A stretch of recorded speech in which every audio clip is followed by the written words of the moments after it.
Yeah. All right, everybody. Welcome to today's special committee on housing policy. I'm excited by all the people that are interested in the housing issue in Kansas City. My name is Quentin Lucas. I'm the chair of the committee and mayor of Kansas City. I'll ask my colleagues to introduce themselves, starting with Councilman Fowler. Dan Fowler, 2nd District, and I'm only trying to outcool Mr. Ellington. Well, actually, I'm just trying to outcool Brandon Ellington.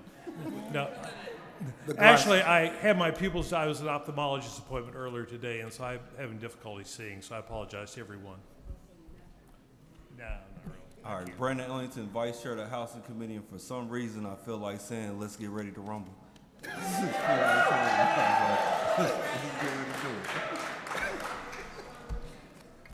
I got to sit next to him. I'm Kevin O'Neill. I'm 1st District at large. Raina Park Shaw, 5th District. And if staff could introduce themselves. Marilyn Sanders, City Clerk.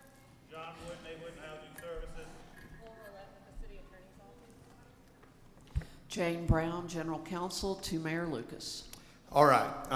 We have two items to be read into for discussion today. Resolution 190934 and 190935. If the clerk could read those items for us.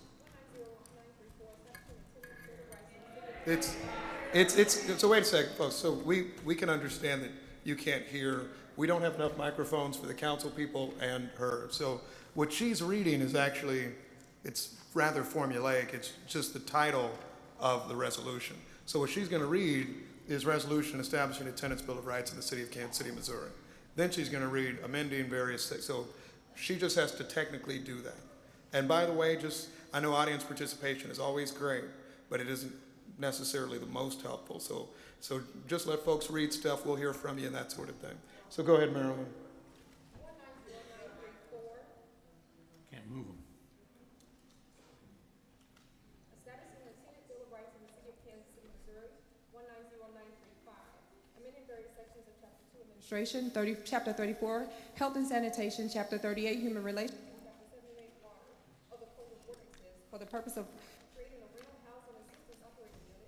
modifying healthy homes enforcement, expanding housing discrimination And authorizing the request for water usage reports and amending the Code of Ordinances. by enacting a new Chapter 35 housing, which sets out the responsibility of the rental housing assistance operating unit. All right, thank you, Madam Clerk. We will be considering the subs. Yep. All right, so the first thing we're going to do, we've had for several weeks before the council, resolutions 190934 and ordinance 190935.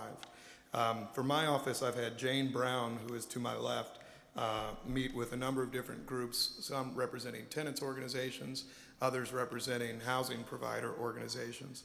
That's led to the creation of 2 committee substitutes that were circulated to the committee earlier today and that we'll describe here for the public. I'll ask Ms. Brown to first describe the changes on committee substitute for resolution number 190934, otherwise known as the Tenants' Bill of Rights, and then I'll have her describe our proposals on committee substitute for ordinance 190935. Councilman Fowler has introduced a committee substitute for ordinance 190935 as well. I'll ask Councilman Fowler and legal counsel to describe what his proposed changes are. Helpfully, Councilman Fowler has made his change or proposed modifications based on the proposed modifications that I had. So if you're following at home, we'll have proposed changes for the resolution, the Tenants' Bill of Rights, and then there is a separate ordinance endeavoring to do a number of things, and we'll have 2 different proposed versions to discuss them. So with that, Ms. Brown, if you could describe the Tenants' Bill of Rights. Yes, Mayor, thank you very much. Can everyone hear me? The Tenants' Bill of Rights, the changes are minimal. The changes, there are 3 whereas clauses that were eliminated. Whereas clauses are clauses that make certain statements about either Kansas City or the housing market or other things related to Tenants' Bill of Rights. They do not have a substantive or an impact on the actual resolution, but the parties agreed on removing one of them, and then another two were suggested to be removed by one of the two parties that I met with. There are also a few modifications in the whereas clauses related to numbers that again are not substantive, but were done for clarification purposes.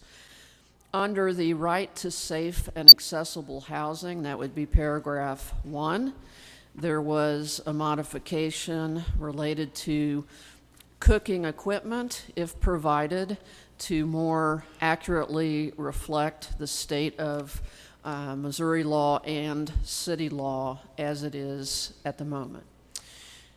The next change was agreed to by both sides, and that would be for council members who are looking at the document. That would be on page 3, paragraph 2, under section 2, and paragraph 1 under section 3. The section that had the most changes in the Tenants' Bill of Rights, but still minimal, would be page 4, and that would be under right to safe, healthy, accessible, and truly affordable housing. That right still exists. The change had to do with accessing estimates of utility costs, which tenants do have the right to do under this particular resolution. The resolution was modified so that it would go along with the ordinance, which I'll talk about in just a moment. There is a change under section Roman numeral 2 related to certified mail being sent, because there was a thought that certified mail isn't always the preferable method for landlords or tenants, and so the word certified was removed. Then under section 3, we have again changes. One of the changes in paragraph 2 would be, rather than it saying landlords may only evict with just cause, it says landlords may only evict according to state law, which is as provided in the state of Missouri. Paragraph 3 talks about the documents relating to Tenants' Bill of Rights. And finally, section 3 on the last page just makes some minimal changes related to calling landlords providers and or referring to the city of Kansas City. Mayor Lucas, that is a summary of the resolution and the substitute to that resolution. Thank you. Thank you, Ms. Brown. For committee's sake, let's just have a bit of discussion on the resolution. And I think just for discussion's sake today, I'll just ask, are there concerns with the committee's substitute language, or might we be interested in at least having that be the basis for our discussion for the next several hours? I don't have any concerns, but I do want to take a moment to thank Ms. Brown and the rest of your team for all of your efforts in, first of all, bringing together the tenants and the property owners to come up with this committee substitute. So I know that this has been an arduous task, but I appreciate the efforts that have been put forth on this very important issue.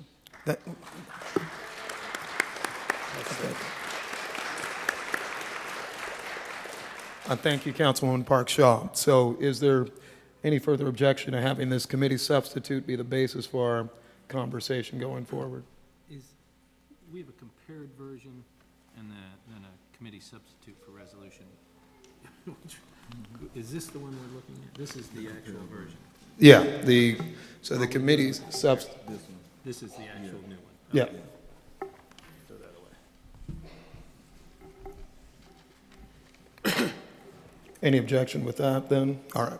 So seeing none, for when we get to public comment, and we will have public comment today, the basis for our discussion will be the committee substitute version. And as Ms. Brown had indicated, it's the result. There have been a number of changes based on meetings with both tenants groups and housing providers that have changed in material part some language relating to provision of different items, provision of counsel, and then noting that tenants have freedom from unjust and unlawful evictions in accordance with state law rather than using the language that existed previously.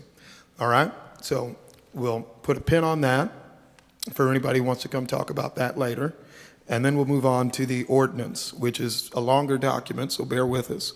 And I will ask Ms. Brown to start with some of the substantive changes. For those who are wondering, the ordinance is the item that included the language about evictions and criminal histories and all of the questions that I think a number of folks have had over time. So with that, Ms. Brown. Thank you, Mayor Lucas. Regarding the committee substitute on the ordinance, there are no changes of substance in the first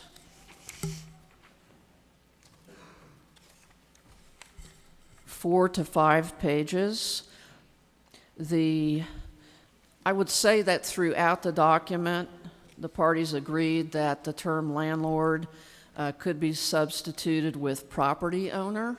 So in the future, when there is such a substitute, I am not going to reference that.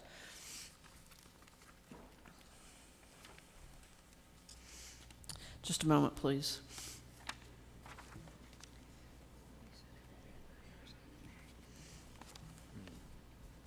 One thing I've learned in this process is that it's very difficult to be on the city council because at one time frame you might see 10 different substitutes. And so prior to me telling you what is in this, I want to make sure I have the correct redlined version.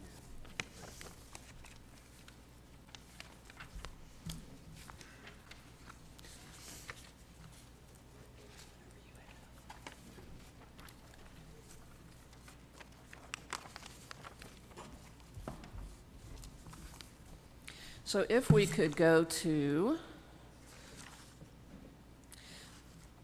page 5 of the ordinance.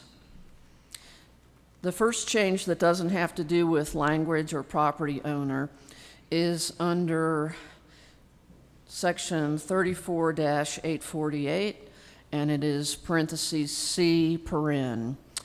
And it says that an owner shall not enter the tenant's premises unless the tenant gives written consent, which is the same, or during reasonable hours after giving notice to the tenant, not less than 24 hours in advance.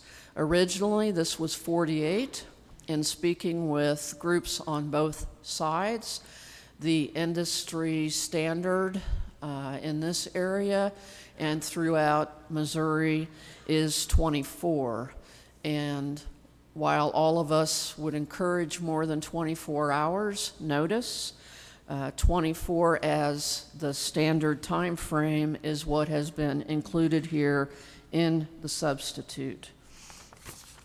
Regarding disclosure to the tenants, which is at the bottom of page 5, there is a change in this section. It's also referred to as a utility estimate.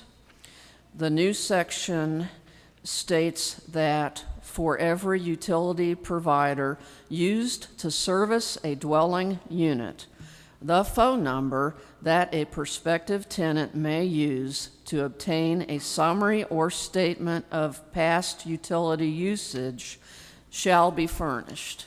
So what that means is this is mandatory because it uses the word shall, and that's what that means under Missouri law.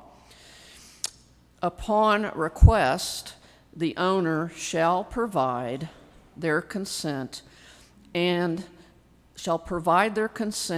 any facilitation necessary for the tenant to access the utility history.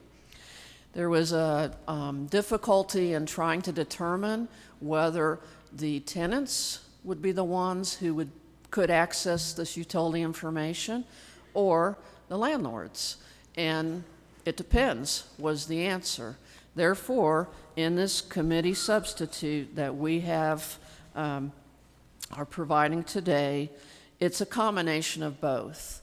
It's requiring that information to be provided to the tenants and saying that the tenants need to make those phone calls, but if the utility companies will not provide that information to the tenants, then the owner shall provide a consent, which allows the utility company to give that information. Where is that at? Page 6. Well, I'm on page 5. I see everything that was struck. Yeah, I see everything stuck. I haven't seen the new stuff.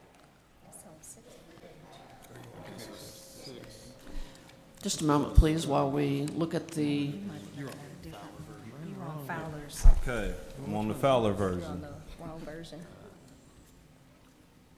Given bad information. You said, may I go forward? That's not it either. 'Cause that's not So this is the correct one right here. This is the correct one right here. No, that's the Fowler. It's the thickest one. That's the easiest way to. Gotcha. You don't want- Yeah, I got that. He's good. He'll just have one. sorry. If I may? Sorry. The remainder of that particular section was part of a discussion among landlords and tenants. Compromises were made where compromises could be made, and in areas where there was no compromise possible, then a decision was made by the mayor and will be made by the members of this committee. One of the other compromises has to do with section C of that particular paragraph.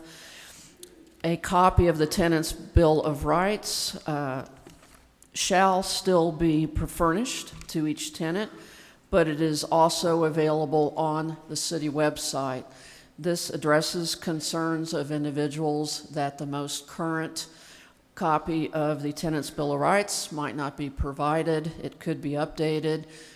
And under this scenario, it will be updated on the city website. The next area where there's a substantive change has to do with, it's on page 10, section 38-105, under protected traits. As part of this protected state section, which is B, it had included in that paragraph, or possession of a lawful source of income. Upon advice from the city attorney's office, we have moved that section. It is still included in the ordinance, but in a different portion.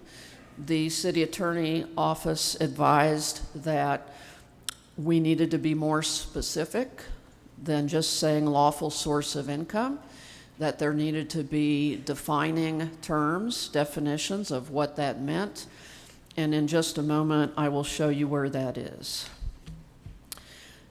The next section that was changed is paragraph 10 on page 11. And this is where the lawful source of income was added. And it states, and I'll read it to you, that it is the following discriminatory housing practices shall be unlawful: to refuse to rent or make any distinction or restriction for the rental of a dwelling unit because of the type of lawful source of income. This shall include refusing to make modifications that would have a de minimis effect on the property owner and allow the owner to accept a lawful source of income.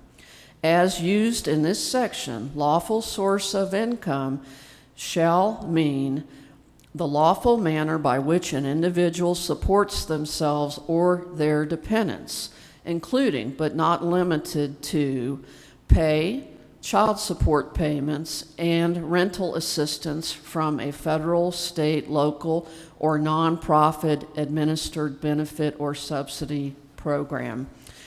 At a later time, if there are any questions regarding this particular paragraph, I'm going to be referring those to the city attorney who worked on the matter and can answer those for you. Page 12, we're almost done. Page 12, there is a new paragraph E. Discussions between landlord and tenants were often focused on considering convictions in the past, evictions in the past, and this language is proposed to help resolve the concerns expressed by both sides.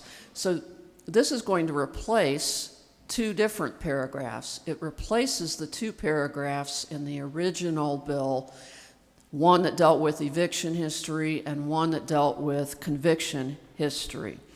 And here's what it says, paragraph (E). While a person may examine a criminal background check or rental history in reviewing an application for rental housing, the person shall review, and remember, shall is mandatory, shall review additional information provided by the rental applicant, including, but not limited to, personal references, recency and severity of any convictions, recency and status of any evictions, and any actions taken by the rental applicant to resolve past evictions. The remainder of the ordinance language is simply renumbering. Mr. Mayor, I am done with the summary. Thank you, Ms. Brown. Councilman Fowler, I believe either Councilman Fowler or an assistant city attorney will describe the changes that are proposed in his version of the committee substitute, version 2. And I believe this was drafted, as I said before, based upon the modifications that we had asked Ms. Brown and the mayor's office to make. Councilman? Thank you, yes, and I think I've expressed at a meeting, excuse me, as I believe I expressed to me once before, one of my goals in doing this was to get something that sticks and that would be less likely to be subject to state preemption. Therefore, I've consulted with the health department on ways to do that, and also to make sure our healthy homes ordinance stays intact. So that's the primary motivation behind the changes I propose. And if Ms. Brown could yield her seat, I'll ask Emily Brown to come up here, or Emily Black to come up here, and so she can be close to a microphone and explain the changes. She is the drafts person.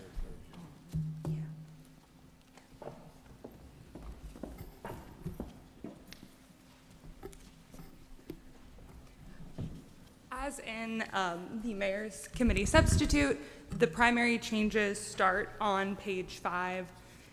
There are also the word landlord changed throughout, those same things. The first section is to make some modifications to section 34-848.1. First, it removes the mandatory notice requirements. Second, it removes the section about tenant harassment as defined in section 50-159. Section 50-159 remains, just not the reference to it in this section. The next is disclosures to tenants. It removes the utility estimate requirement, the notice of past violations requirement, and that a copy of the tenant's Bill of Rights be provided and published on the city website. There is still a requirement in a later version of the ordinance that requires the Division of Housing to publish that tenant's Bill of Rights. Moving on to page 7, which is section 34-868. There are a few clarifications or modifications to the duties of the Rental Housing Appeal Board that just clarify their appellate responsibilities. So that's page 7. And then turning to page 11, it does remove the prohibition on source of income discrimination.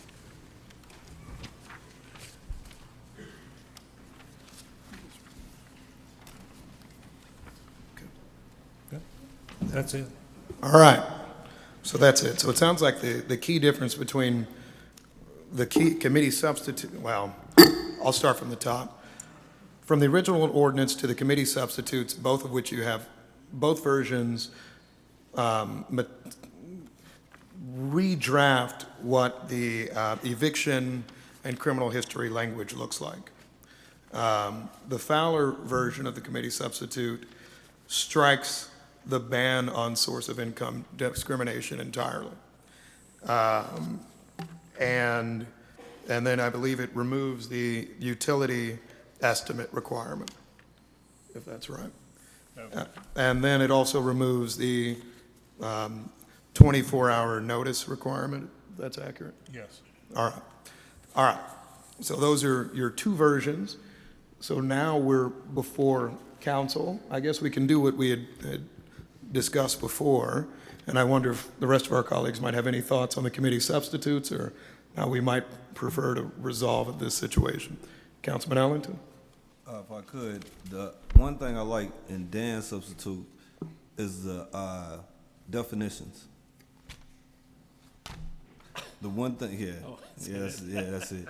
The one thing I don't like in the mayor's substitute, and this is something I talked to the tenants about, there is no enforcement in the last page. So if you read page 12, and this isn't going to stop me from supporting it, but it's kind of shooting yourselves in the foot, because when you go to, while a person may examine a criminal background check or rental history and reviewing the applicants, et cetera, et cetera, et cetera, there is no clause in here that creates a letter back to the tenants if they're denied or why they're denied, which would also give us a basis to be able to determine which property owners are denying people for the same reasons. And that's something that I actually want to see in here, because I think it would have made this something that could have gave us the ability to distinguish between bad landlords and non-bad landlords. Something like a disclosure letter that you get with a credit card. You get a denial letter, you know why you denied, and it also gives the corresponding agencies a way to calculate who's denying who and why they're denying those. I would actually like to see that added in here. That's the only thing I don't like. Was that originally in the ordinance? No, I mentioned it last. So it hasn't been, that's never been in the original? But it, It should be. I will note, I think the definitions, unless you were saying specific definitions, the definitions are in both versions of the ordinances.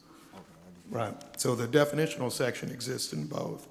So that difference isn't there.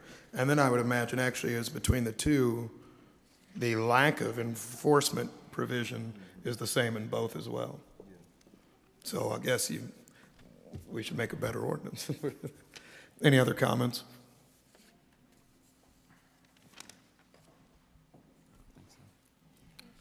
You don't have to. Go ahead, Councilwoman. I'm sorry, I just thought she was leaving. I thought you were leaving. I'm sorry, you'll still be here, correct? Yeah. Okay. I have a lot of documents and I don't, but I can use them. Okay, thank you. I don't have any questions. I just wanted to, I thought she was leaving, and I feel like we may need her later. Right. We'll always keep the lawyers around. All right. So having that discussion, then we have our two committee substitute versions, et cetera, and we have committee substitute for resolution 190934. Here's how we're going to split up public comment. We have about 150 cards, which if everybody got 2 minutes, would take a good amount of time, roughly 300 minutes of discussion, which, is good. But maybe not necessarily. Right. That'd be about 5 hours or so, 6. And so what instead we are going to do is this way. We will unfortunately limit public testimony to 1 minute per person. In addition to your 1-minute public testimony, you only get to talk once, so no second bite at the apple. And we're going to initially start with 30 minutes of those who are in favor, and I'll just go through the cards and select, and then we'll do 30 minutes of those opposed, and then we'll come back to this council group, and we'll have some discussion about what our next step is. And if we elect to wrap there, then we will. If we elect not to, then we'll just keep going 30 minutes at a time. All right? But we're going to split it in that sort of way. And our goal really is not to harm anyone. It's just to be as fair as possible. And we really encourage you, if there's nothing new that you might be adding, you don't have to necessarily speak, although we always want to hear from you. I will ask, just for our reference when we get started, if you are in favor of the proposed legislation, could you indicate by raising your hands? Okay, thank you. And if you are opposed, could you indicate by raising your hands? All right, good, all right. So that's, right. All right. All right, so good. So we'll have lively public comment. All right, so let us begin then with public comment of those who are in favor of the legislation. Mayor, could I just add that when you're speaking to this, be specific on what you don't like? Gotcha. Just so we know. All right. Yeah, so please be specific. Our first three in favor folks, and we'll get our 30-minute time set, are Kevin Jean Paul, Janice Devaney, and Tiana Caldwell. And the microphone is in the middle.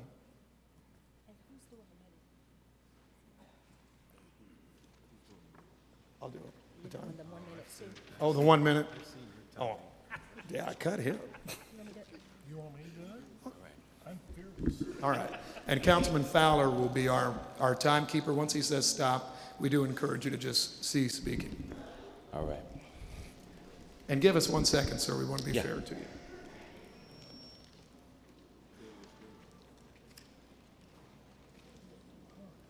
All right. Please go ahead. All right. My name is Kevin Jean Paul. I'm a member of KC Tenants, and I'm an intern at the Heartland Center for Jobs and Freedom. Also, I'm a son of an immigrant. As a son of an immigrant, I remember my mother and I being wrapped up in our blue fuzzy cover when I was 12 years old. It was 10 degrees outside, and our landlord just decided to turn our heat off because we were late on our rent. Now, my mother wanted to complain to someone, but she feared retaliation from our landlord. So that night, I decided to become a man because I knew that blue fuzzy cover couldn't do so much. So for this council, with this Bill of Rights, new citizens like my mother would not have to fear retaliation from their landlords. With this Bill of Rights, kids like my daughter wouldn't have to worry about growing up too fast, but just dream of the possibilities of what they can be. With this tenant Bill of Rights, refugees in the Northeast, right down Independence Avenue. Thank you, sir. All right. Janice, please, and I'll note I've never stopped applause necessarily, but it does take away from the time if we want to get more people in. Janice? Hi, my name is Janice Devaney. I'm a landlord and I'm a member of KC Tenants. One of the things I oppose in the new resolution is the utility disclosure. I really feel like the utility disclosure will help the tenant. If they know how much the utility is in an older home, they'll know if they can afford it. If they go in not knowing what it is, and they say the rent's $450, but the utilities is $350, and they can't afford it, they may choose to go somewhere else. So I think it's a win-win not only for the tenant, but for the landlord as well. Because if they can't afford the utilities and then they can't afford the rent, you're going to have to evict them. But if they can afford both, then that would be a good way for everybody to come together.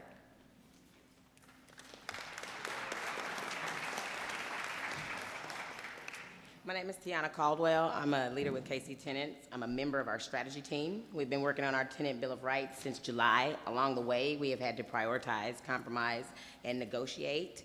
First, our legal team told us what was and was not legally viable. Then over 2 months ago, we engaged the mayor's office to sponsor our package. We went through an intense policy. The city's law department reviewed and edited our proposal. Since then, KC Tenants has worked with our city council champions, tenants across the city, property owners, and many other community members to make our proposal stronger. We negotiated final language that clarified a few areas of confusion. Following guidance from the Housing Committee, especially Councilman Fowler and Councilman O'Neill, tenants have met with the landlord and industry groups and individuals, including many of them that are here. We've been continued engaging with our landlords, who have been part of shaping our proposal from the beginning. The landlords on our team include mom and pop investors as well as landlords and landlords who have managed 300 units of affordable housing. We have a growing list of supporters as well. Ma'am, your time is up. All right, our next three are Brett Clement, Ashley Sutton, and Ron Clark. Mr. Clement, you're up. You're up. So Brett Clement, Ashley Sutton, Ron Clark. Try to distill this quickly. My name is Brett Clement. I'm a leader with KC Tenants. I'm going to tell you three key areas of the Tenant Bill of Rights.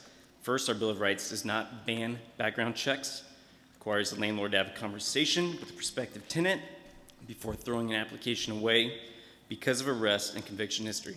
This is already KCMO law. Ban the Box was passed in 2018. Second, the Tenant Bill of Rights does not force landlords to rent to people with prior eviction. Again, we're just trying to end the practice of putting a box on the application and refusing to have a conversation with someone because of their rental history. Third, we're not asking landlords to provide a guarantee, just an estimate of utilities. We think this is completely reasonable. It's the same as providing an estimated return on investment. Thank you. Thank you. Thank you, Ms. Sutton.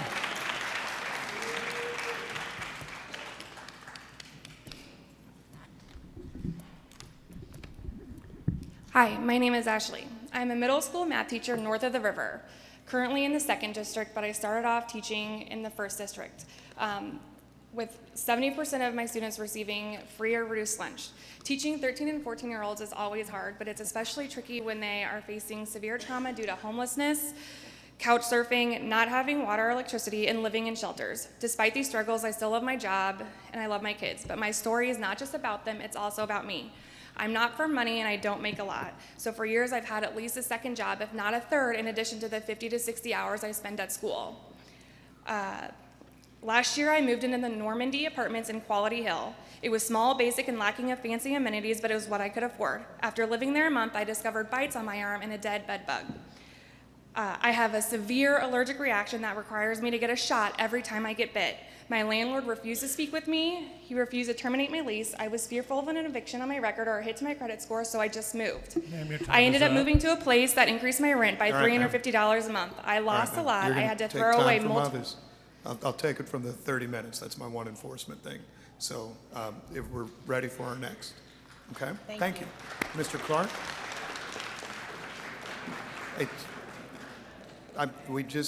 We're being fair to everyone. Mr. Clark?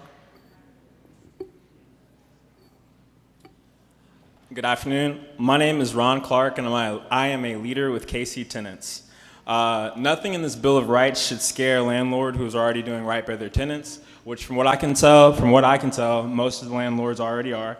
But I have been in a TAH property. I have spoken with tenants there. There are things there that I cannot unsee. Talking about flooding so constant, people are growing mushrooms in their living room. Talking about rooms quarantined off in a 2-bedroom apartment because there's too much mold to be healthy for a child. We're talking about cockroaches crawling out from under people's closets. And so out-of-state corporate landlords like TEH who make preying on our communities a business, who invade accountability through shady investment LLCs and fronts, these are the landlords being held accountable here tonight and who should be afraid of a tenant's Bill of Rights. We need to be courageous. We need to think of the city that we are leaving behind. We need to think about the story that will be told and the story we want to be able to tell about what happened here tonight. We need adequate protections for renters. We need funding for those protections, and we need a tenant Bill of Rights. Thank you. Our next three will be Janae Manley, James Owens, and Emmett Pearson. Janae Manley, James Owens, and Emmett Pearson, Jr. Hi, my name is Janae Manley, and I'm a leader with KC Tenants. 15 years ago, my address was 5156 Northwest Wacomas Drive, apartment number 5. Dan Fowler, this is the complex in your district that you went to a few months ago to see the conditions that tenants were living in, Inglewood. It's been bad since I was a kid, at least. We were poor, but my family insisted that the only way to break the cycle of poverty was to go to Northland schools, so we tolerated the conditions to access good education. The kids at Congress Middle School called my complex Inglehood. My nickname was Burnt Cockroach. Living in Inglewood was embarrassing, but what was unbearable were the raids. At least monthly, the property managers there allowed the cops to block the exits and go door to door, forcing residents, our parents, to give up their IDs. Anyone with a warrant was hauled off. I know that doesn't sound legal, but it happened. Simply put, they knew a lot of poor black families lived there, and they had to meet a quota. My mom was braiding my neighbor's hair for extra cash when they showed up once. She had a warrant for old tickets, and the police hauled her off, leaving my siblings and me home alone for the night. When my father got out of prison, my mom knew we couldn't stay in Inglewood anymore. If the management found out he was a felon and living there, we would have gotten evicted. Your time is up. Thank you, ma'am.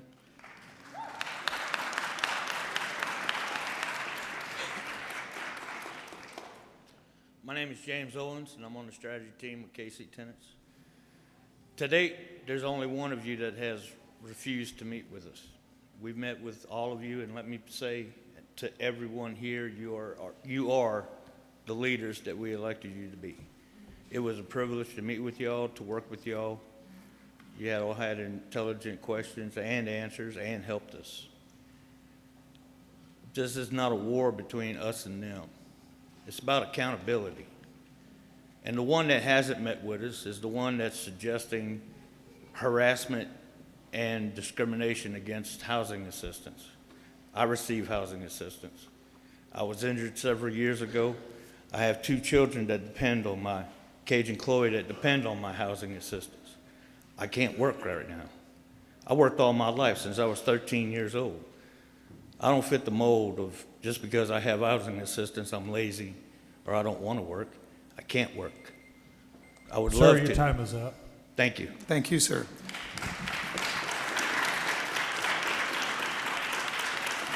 Good evening. Emmett Pearson, President and CEO of Community Builders of Kansas City, the largest urban core developer in Kansas City with over 650 units of affordable housing. We 100% support the Tenants Bill of Rights. We try to do the right thing. We may not always get it right, but we have no problem having a dialogue with any of our tenants. We are available, we're accessible, we are local. We've been doing affordable housing since 1999.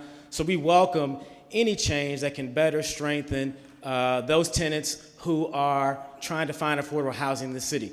I would also say we can't have this conversation without also having the conversation about creating more affordable housing units. Mayor, I understand you are leading the challenge on that, but they are 2 intertwined scenarios. And I yield my last 15 seconds to Tara, my Aunt Daiti, or Colleen Hernandez. Thank you. Thank you. And don't be threatened by these. I hear so many times that, well, this is going to affect for-profit developers not coming to do work. They don't come where Community Builders works, east of Truce, so let the nonprofits, housing agencies do that work too. Thank you.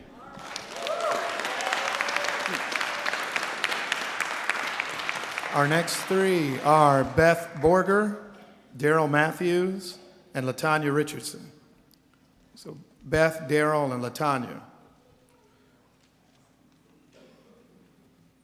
Good evening and thank you. My name is Beth Berger and I'm here as a resident homeowner in a neighborhood with a lot of rental properties. There's 1,875 properties in my neighborhood and only 375 are resident homeowners. And I support the Tenant Bill of Rights. We have tried to work with the landlords for years, calling 311, our homes association calls them, and the properties remain the same. The gutters are full, they're falling off, brush is growing all over the fence lines and up next to the foundations. The driveways are deteriorating. There's not enough room, they're single driveways, but everybody has more than one car these days, so they park in the yard. You know, but it takes the landlord to improve the property owner. And guess what? A lot of them are out of state. When you go look in the Jackson County, it's Arizona, Utah, Colorado, Alaska. Ma'am, your time is up. Ma'am, 1 second before you go. Councilman Ellington has a question for you. Yeah, what neighborhood are you in? What neighborhood? West Side? Oh, it's Ruskin Heights. Ruskin. Sorry, I wanted to tell you. Oh, really? 6th District. Interesting. Ruskin Heights. All right. Daryl. Seeing no Daryl, LaTanya Richardson. Hi, my name is LaTanya Richardson, and I am a proud member of SEIU Healthcare. And I'm also a union steward at Truman Medical Center and leader with KC Tenants. I lived in Kansas City my whole life when I was a kid. My mom was single, and even though she worked multiple jobs, we were very financially limited. Our family was taken advantage of by slumlords over and over. Now I'm a mother as my mom was, and I'm going through some of the same issues. I know that y'all probably heard of TEH. Lord Jesus, be with me. I'm nervous, I'm sorry. I know y'all heard of TEH Realty. Me and my children, we fare where we stay at. We live in apartments to where our apartment done flooded multiple times. I done been to the management office and done explained to them the things that we go through.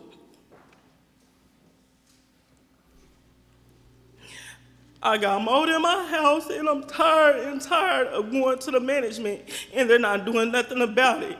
I only have certain times to where I could go to Housing Authority and let them know what's going on, and going to the office. I'm tired. Thank you, ma'am.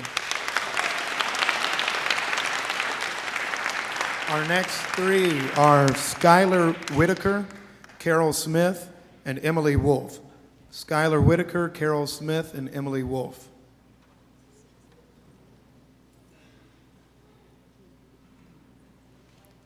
Come on down. If you're any one of those three, come on down. Just let us know which one. Hi, I'm Emily Wolf. Yes. I'm with Metropolitan Injury Center, Kansas City's oldest environmental nonprofit.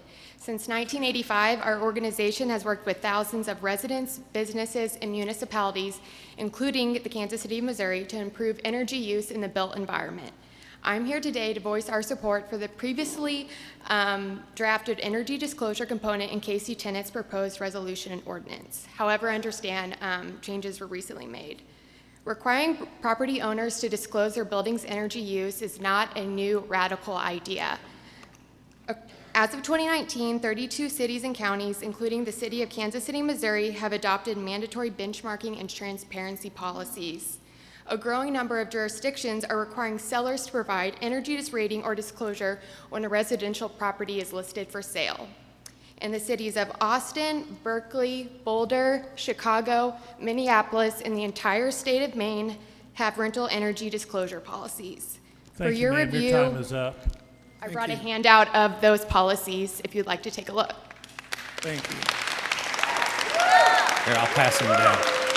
I'll pass them down. Yes, ma'am. Good evening. Yes, my name is Carol Smith. I'm the president of the board for the Heartland Center for Jobs and Freedom. I'm very pleased here to speak tonight also from my experiences in 20-plus years as United Way professional. The center's focus is on low-wage workers and their rights, and I have seen too often over the course of my career that hardworking people work every week and still don't make enough to make ends meet. That means evictions too often become part of the lives of hardworking people. And if we want people who are evicted or return from custody after they've been involved in the justice system, if we want them to have a chance to regain their lives and strengthen their lives, then we must give them that chance. The Tenants' Bill of Rights does do that, and we deserve to give them that chance. Before I close, I want to refer to the right to counsel. I know it's not part of the proposal before you this evening, but as the president of the Heartland Center, I encourage you to consider it. In cities that have done this, 85%, let me say that Thank you, again, ma'am. Your time is 85% up. of the tenants who have counsel maintain their housing. Thank you, ma'am. That's Your an time is important up. outcome.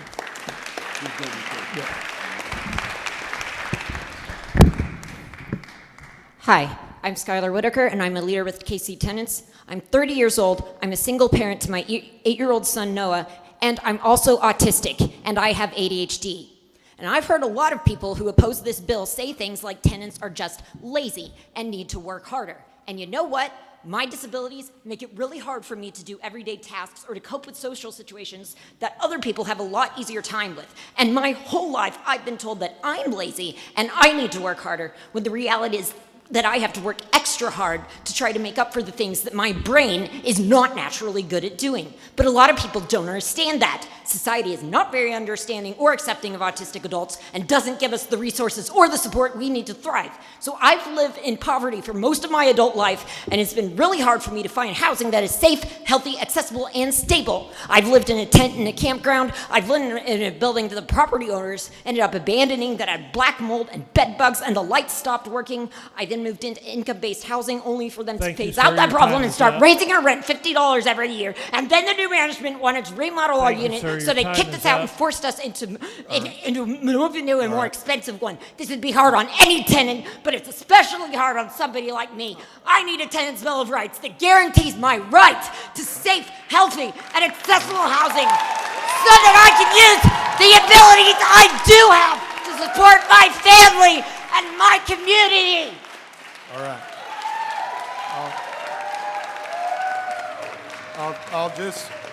I'll just remind you, if you run over, you're taking time from the rest of the group. So it just means one less person was heard. But, and so you didn't have to shout back there. We're paying attention. All right. Colleen Hernandez, Evelyn Taylor, and Jim Oldebecken. So Colleen, Evelyn Taylor, and Jim Oldebecken. Good evening. As a landlord for 20 years, it's always been clear to me that the ability to properly screen tenants and select people who will take care of the property and pay the rent is the holy grail of good, profitable property management. Nothing in this measure prevents landlords from selecting good tenants. Nothing prevents them from doing background checks or from turning down a tenant's application. What it prevents is discrimination. To draw an analogy, if a bank were to say we only make loans to white people living west of Truce, that's discrimination, that's illegal. If an employer were to say we only hire white, male, college-educated people, that's discrimination and that's illegal. What this measure provides is that landlords rent to good tenants, of course, but not to discriminate against whole categories of people who have a criminal history or who have eviction in their record. So the opposition continues to spread misinformation. Background checks are allowed. Utility estimates are just that. Landlords are not forced to rent to anyone. So I hope that tonight you send that signal loud and clear. Thank you. Thank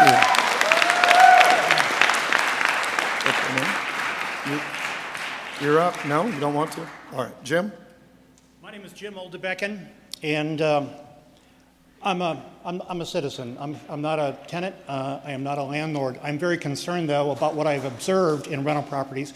I've been a maintenance technician for 5 years. I've worked for 10 landlords, 3 of Kansas City's largest, and I'm just grieved at what I've seen day after day in terms of hazards.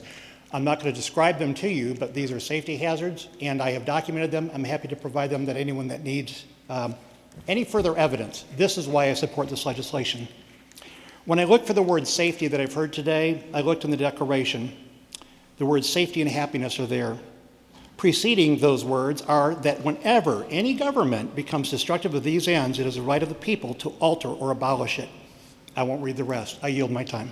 Quick question. Quick question, Jim. Jim, question for you. So you're talking about landlord issues, right, on the properties? And I know we don't have a lot of time in here. If you can send the committee a list of maintenance issues that typically go ignored, I'd appreciate that. I'll be happy to. Thank you, Jim. Angela Martellaro, Cara Werner, and Sean Tolliver.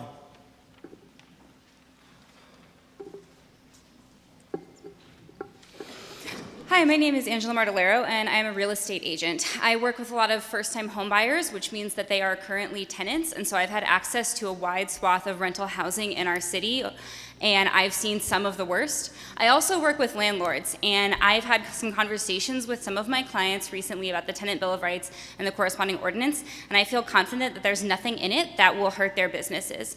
Some say that landlords will want to sell their properties if these get passed, and I say, okay, there will also be buyers and there will be real estate agents like me to explain the ordinance and to make sure everyone is clear on what their rights and responsibilities are. I yield the rest of my time. Thank you.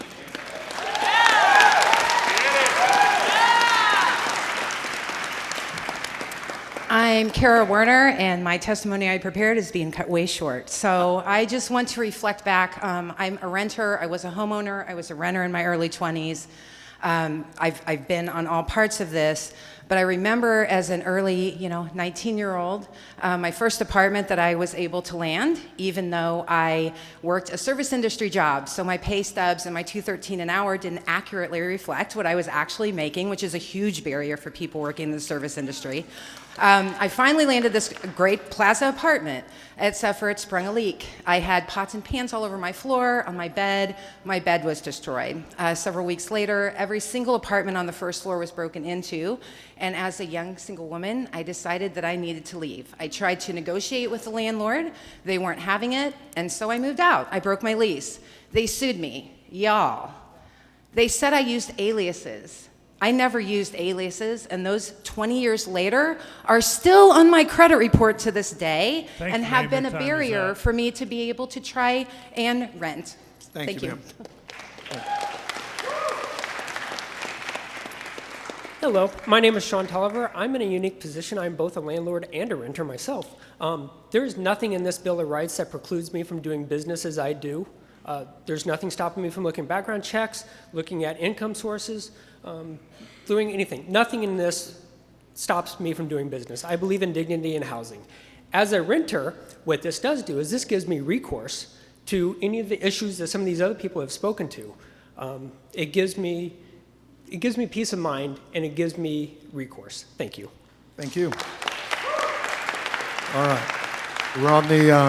We're on the home stretch. I'll call two. Kevin Grooms and Robbie Phillips.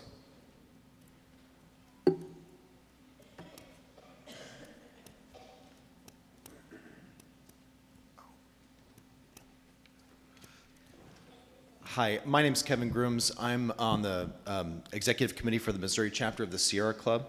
I just want to, with respect to Councilman Fowler, appreciate all the hard work the committee's done, but I do encourage not to consider his substitutions. We actually support specifically the Section 2, Subsection 2, calling for a right to have past issues as well as utility costs disclosed to tenants, and the right to heat and air conditioning. All this that meets energy efficiency standards. Having a home that meets energy efficiency standards is massively important, not just for our collective effort to address the climate crisis, but for ensuring that residents are not deprived of the ability to make ends meet by paying unnecessarily high utility bills. They need to have that information right up front. This is an equity and justice issue. The City Council has already made great strides to adopt efficiency standards for the entire economy, across the economy, and 100% renewable energy. This Bill of Rights will allow Kansas City to continue along its path of being a leader and a champion for safe and healthy communities and a sustainable, healthy future for all. Thank you very much. Thank you. Yes, sir. Thank you. My name's Robbie Phillips. I've worked for a large nonprofit social service agency for the last 10 years. I'm also here representing Empower Missouri's Affordable Housing Coalition. We're asking you to vote yes on the Tenant Bill of Rights and the accompanying ordinance. My organization is one of the larger supportive housing providers in the area, overseeing hundreds of supportive housing units, as well as working with dozens of local landlords. Having read through the KC Tenant Bill of Rights, I'm extremely supportive of it. I, like others, believe the Bill of Rights will prevent many of the issues that our vulnerable adults in our city face. The folks I work with are some of the most resilient people I know. They deserve quality places to live. Housing is an absolute human right, and we encourage you to vote yes. Thank you. All right. All right, that concludes our commentary in favor. Now to our list of those opposed or who indicated opposed. And let's take a 5-minute recess. Okay? Be back in 5 minutes.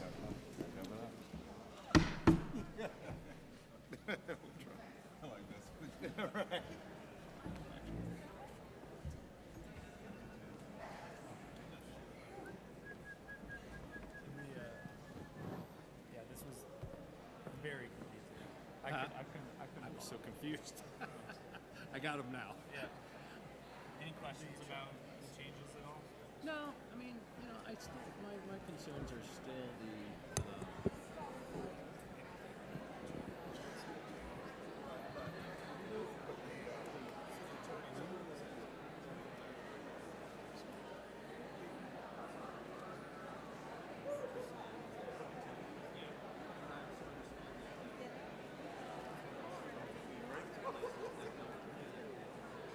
Oh, I understand.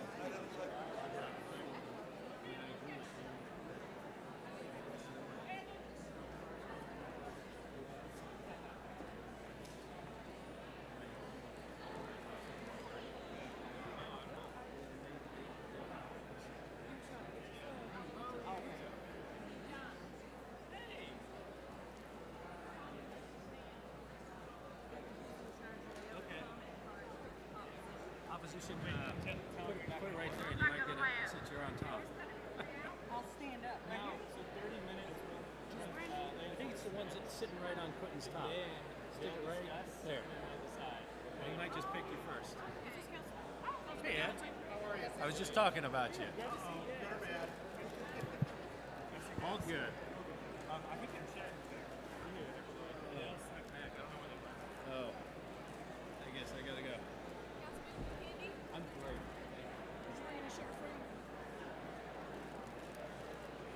I think you can have these.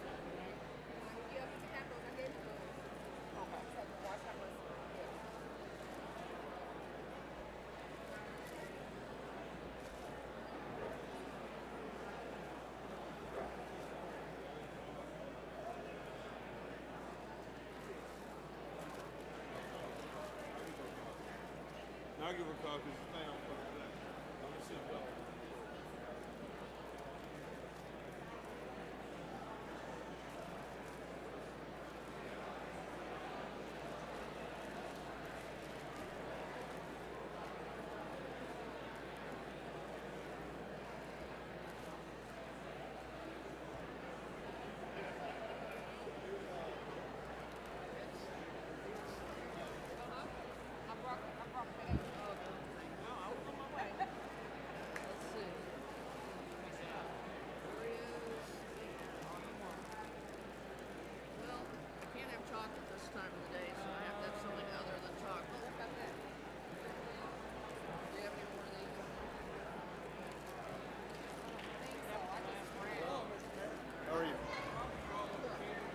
What's that?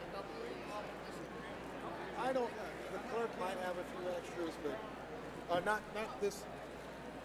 We don't have any extra copies, do we?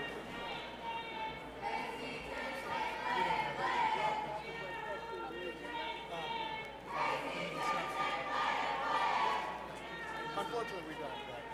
It's all right. Well, I apologize, sir. We're keeping me busy right now. How do I get my name on that list? The clerk may be able to, if we have sign-in sheets, you want to go back around that way for us. How are you? Oh, wonderful. Good to see you, sir. Yes, sir.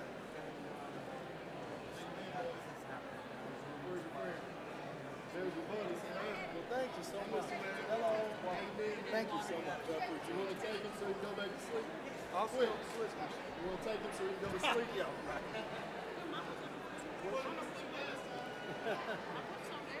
Oh, that's good. No, that's good. Thank you. Hello. What's that? So I can't right now.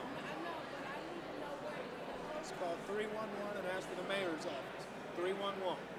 It's called 311. Okay.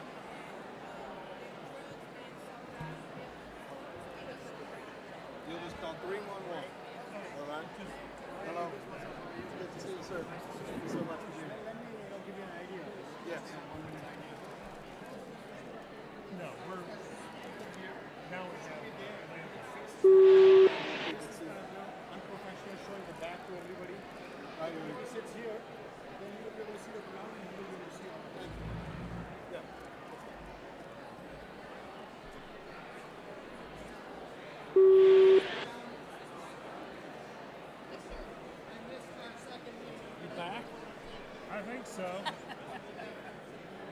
hurts too much, they'll have to revert.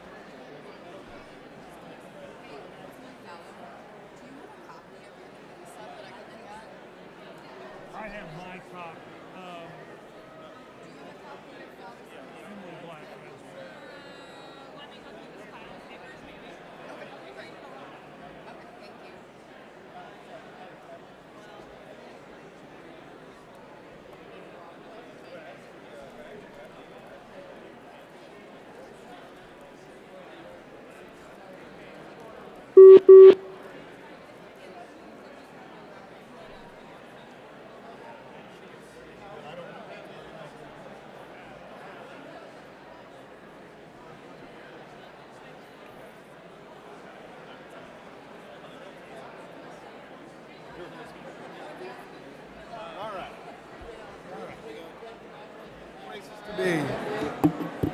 All right, everybody, let's get settled back up. Let's get set. Thank you very much. Thank you.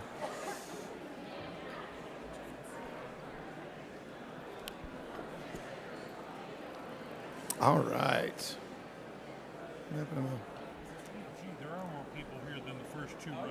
Yep. The glasses on, that's all I can see. Oh, John gave you this. But the alarm light, I don't have an alarm light. All right. All right. We're going to go ahead and get started with the second set of public comment. As a reminder, each person speaking has 1 minute to speak. I'll ask for you not to interrupt anyone else's testimony, and I do hope you stick to 1 minute. If you exceed that, you'll take the opportunity for someone else who's of your position to speak. All right. Our first three commenters on the opposed side will be Robert Long from the beautiful 5th District, Mike Palicki, and William Nelson. So Robert Long, Mike Palicki, and William Nelson, Jr.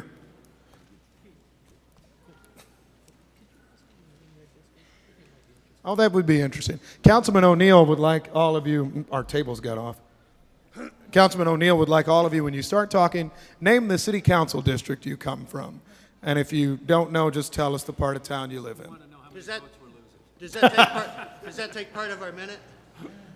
You don't have to do it. I'm Robert Long. I'm from the 5th District. Thanks to those of you who took the time to meet with us and hear from both sides. I appreciate that. I want to get right to three things that I think still need work. First off, I'll say I think the Tenant Bill of Rights has come a long way to becoming more tolerable for all parties. The three concerns I still have with the ordinance is the source of income requirements.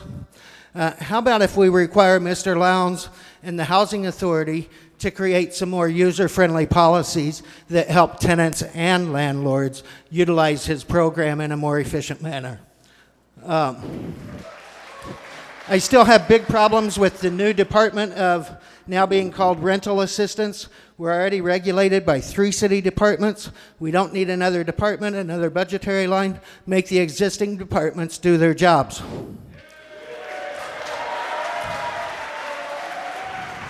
I encourage the council to continue to work towards policy that protects all members of our community. Thank you, Mr. Long.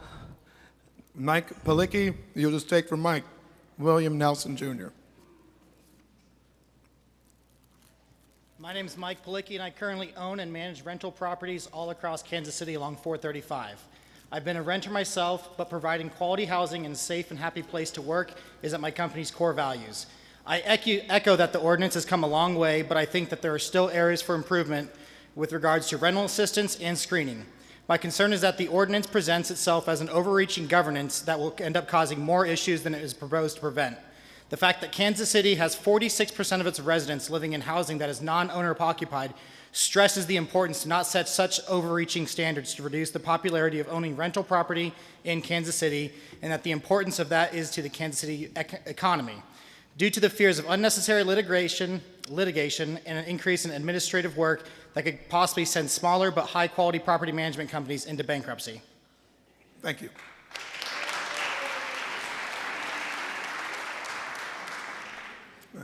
Good evening. I am William Nelson, Jr. I am actually third generation Kansas Cityan, currently a realtor in the suburbs, but I represent clients in Kansas City. Also a taxpayer in Kansas City. So I just wanted to let that out on the front end. But I think the biggest thing tonight, there's some great substitutions, but it was very obvious that we just need a little more time. Spend some time on it, get it right, create a great housing policy that doesn't require referendum in the end, because in its current policy, I believe it will. Thank you. Thank you.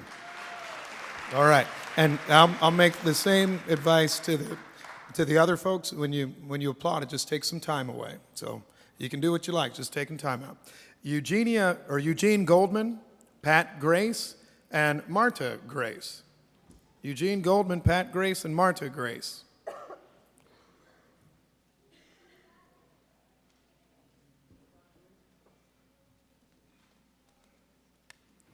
Hello, and I'm Gene Goldman. I've been a landlord for 30 years in Kansas City. What district? Mom and pop. What district? Where do you live? Mostly around UMKC, Rockhurst, but in other areas I of just the... meant where you live. Where do you live? Brookside. Okay, cool. 4th district.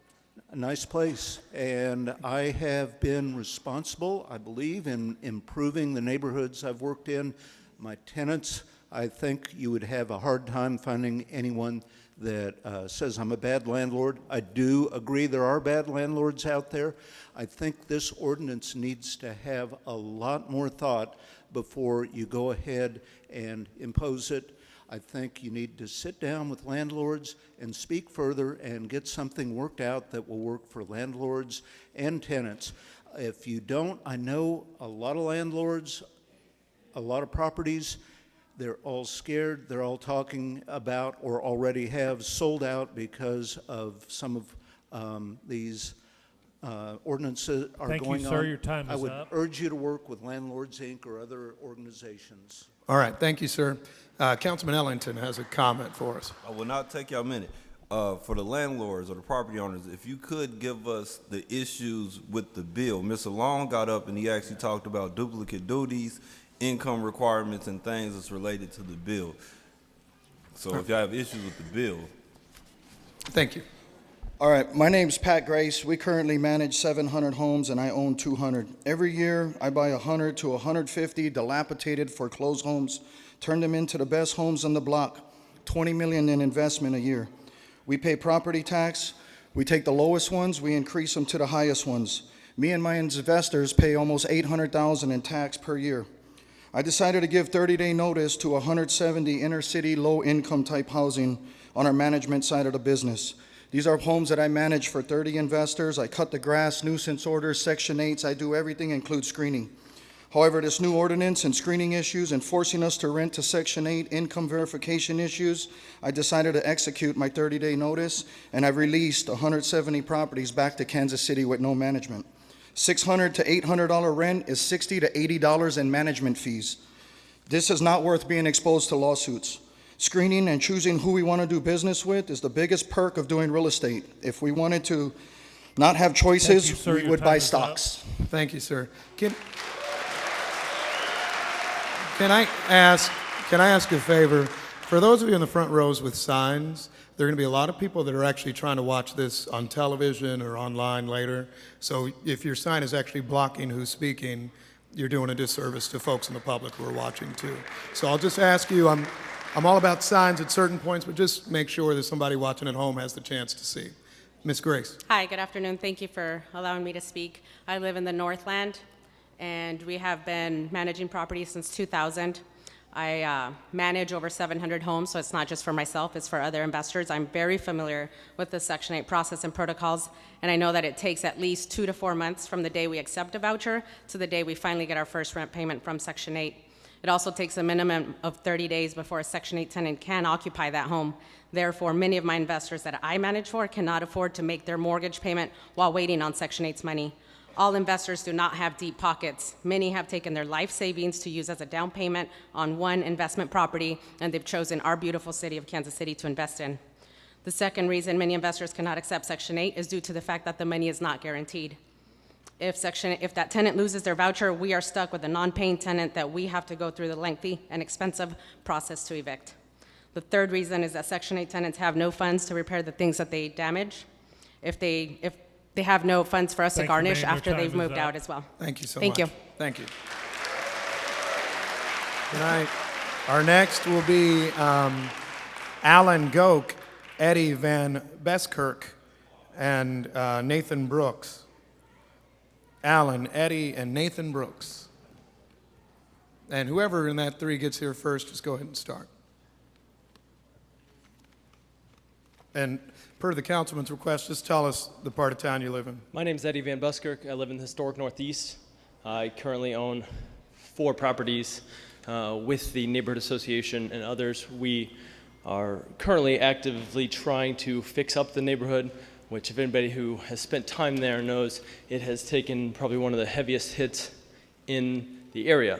My point is, I have been in real estate for a very long time, and I've seen people who have invested a significant amount of their life savings into trying to provide a good house, and have a tenant not treat their house like somebody's home, as I see these signs say, and their savings gets demolished because they can't afford to perform the maintenance needed to get the property up to rent again, and so they lose the asset. So keep that in mind while you think about this. A lot of people's money, like retirement, is on the stake here.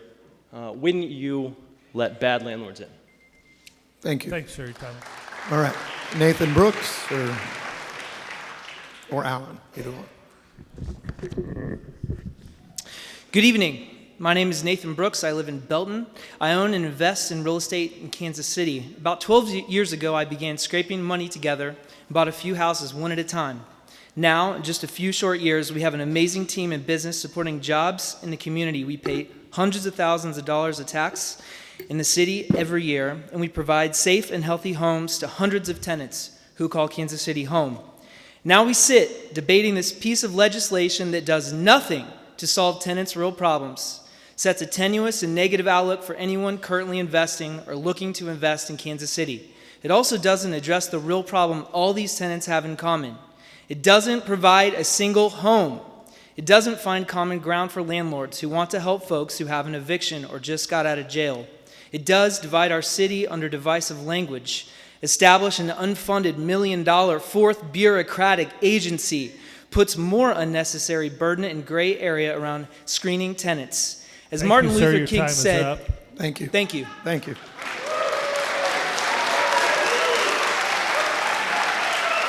All right. Gary Kessler, Robert Wise, and Heather Sanger.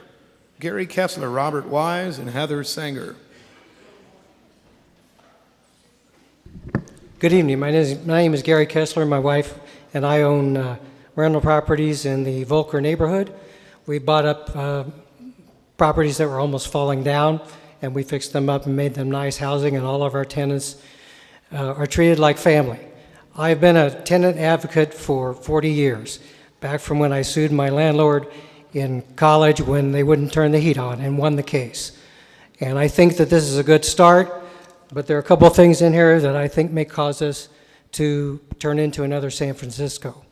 First, if there's any prohibition on background checks or forcing us to take Section 8, about half of us are going to sell and invest somewhere else, and the other half are going to have to raise their rents to cover the extra costs and the extra risk. And then rents will go up, and all these people who need housing won't be able to afford it. We're going to have a lot of homeless people. We're going to have the problem of San Francisco. Thank you, This sir. is Your basic time is economics. up. Let's not be San Francisco. Thank you, sir.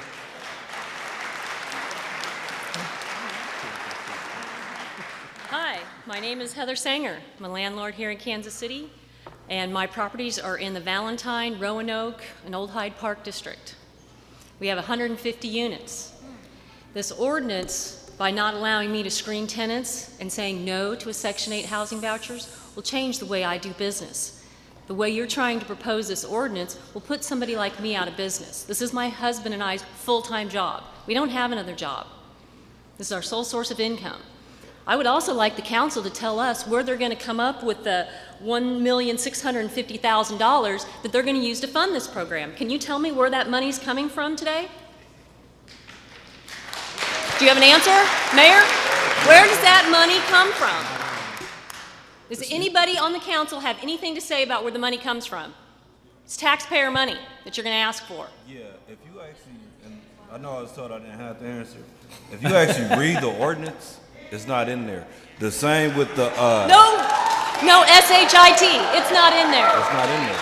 It's not. So at the beginning of the committee, and I'm just going to do this for informational purposes because I believe in being factual, not emotional. So at the beginning of the committee hearing, the mayor talked about 2 committee substitutes that we was discussing. The first committee substitute would have been filed by Council Member Fowler. The second one would be a committee substitute that the mayor amended. And neither one of these versions is any of the language that will require landlords or property owners to take Section 8. I believe the provision that most of y'all are referring to will be in subsection 10, where it says refuse to rent or make any distinctions or restrictions of rent or dwellings. If you read the entirety of that section, nothing in there would mandate that a landlord take Section 8. As far as $1 million ask, since you asked very aggressively, if you read the ordinance, it's not in there. All right. Mr. Wise. Mr. Wise. Mr. Wise. My name's Robert Wise. I live in South Kansas City. I've been an attorney for landlords since 1975. Many of my clients have accepted Section 8 and other subsidies for years. Many of them don't. The reason many of them don't is because of the excessive paperwork and requirements that are involved. It's not just a matter of sitting back and taking a check from the government. It's a matter of entering into a contract with the government, which the government itself has always had as a voluntary program. We would not want any kind of city requirement or city supervision over whether or not we have to enter into a contract with the federal government. Landlords are generally, well, the ones that take Section 8 sometimes will spend a full day a year in seminars just to keep up with the updates on new Section 8 regulations. So it's a matter of entering in. Thank you, sir. Your time is up. Thank you, Mr. Wise. All right. David Sanger, Michael Borman, and Malia Hatley. David Sanger, Michael Borman, and Malia Hatley.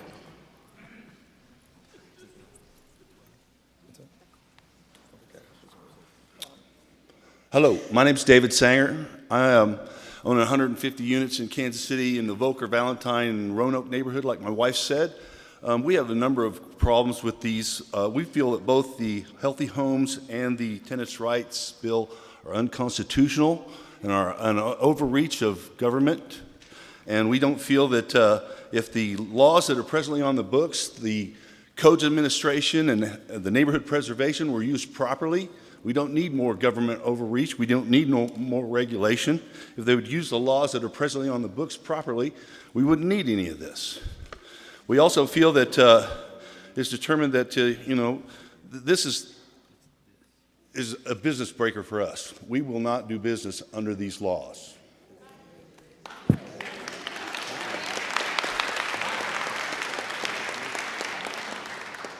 Malia, good to see you. Thanks. Without the eye patch, but still short. There we go. I'm Malia Hatley. I'm currently in Columbus Park, and I've got rentals in the urban core. My one problem with this is this one sentence that says, on page 11, item 10, this shall include refusing to make wait a minute. Yep. This shall include refusing to make modifications that would have a de minimis effect on the property owner, blah, blah, blah. De minimis effect, what does that really mean? Does that mean 20 bucks? Does that mean 100 bucks? Who gets to decide that? Is there a schedule? If I have to replace all of the outlets, is that X dollars per outlet? Like, this starts to become a lot more complicated than just de minimis effect. Where are we going with that? So that's my concern about that. Thank you. Thank you.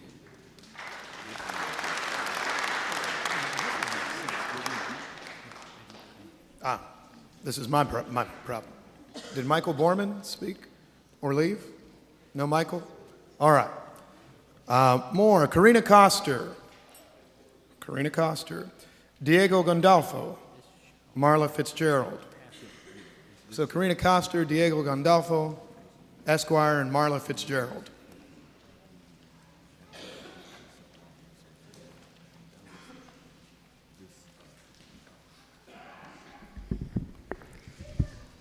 Good afternoon. I'm Karina Koster. I'm an immigrant, Hispanic, and my husband and I, who's behind me, came to this country with nothing.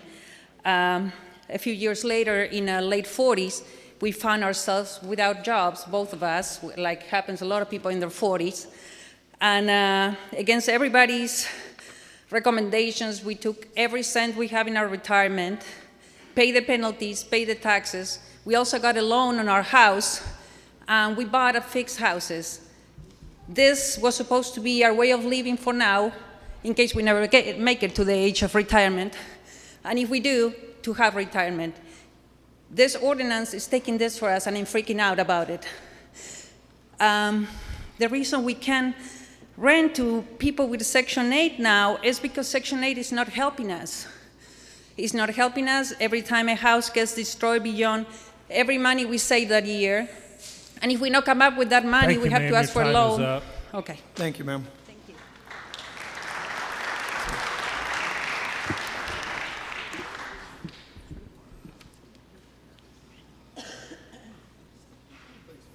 My name is Marla Fitzgerald. I live in the 3rd District in what we call the Northeast or the East Side or the Hood.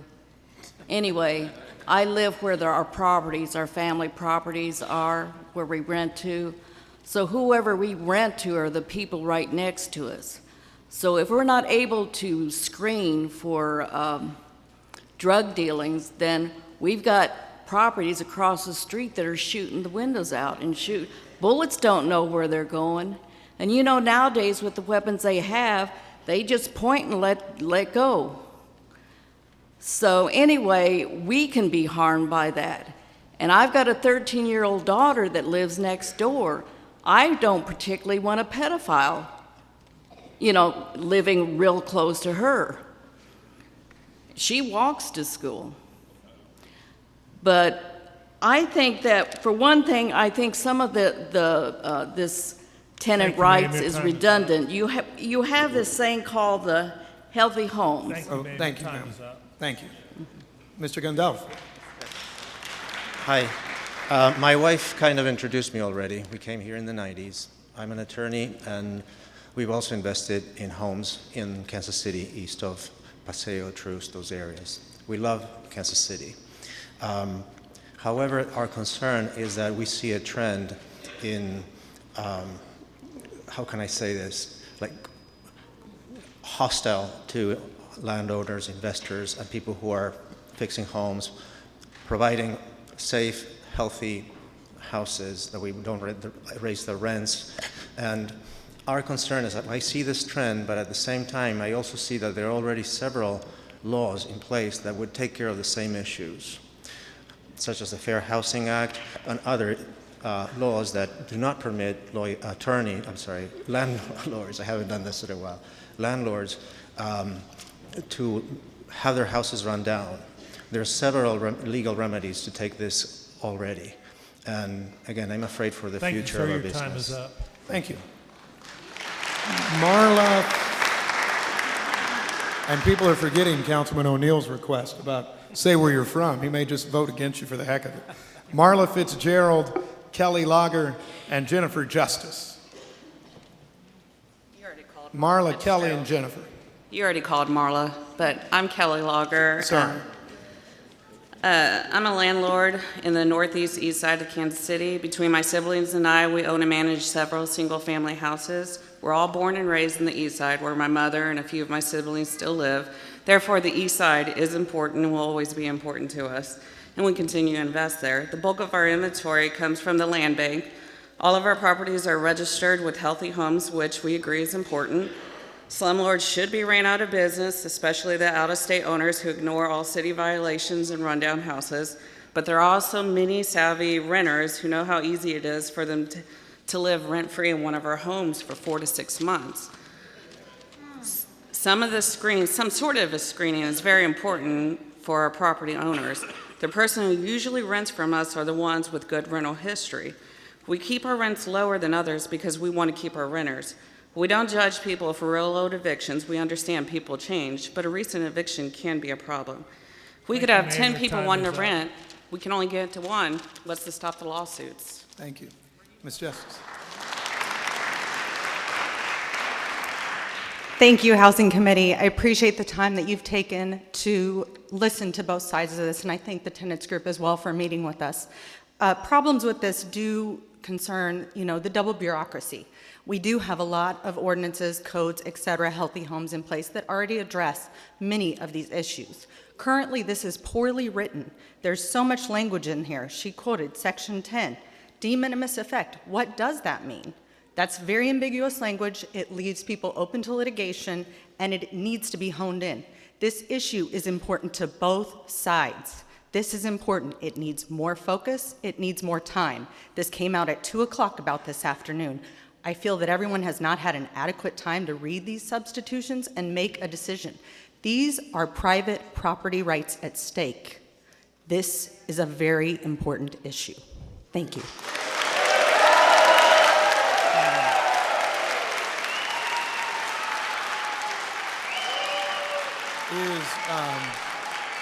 Is Kelly out there? Or did Kelly just speak? Do we have a Kelly Lager?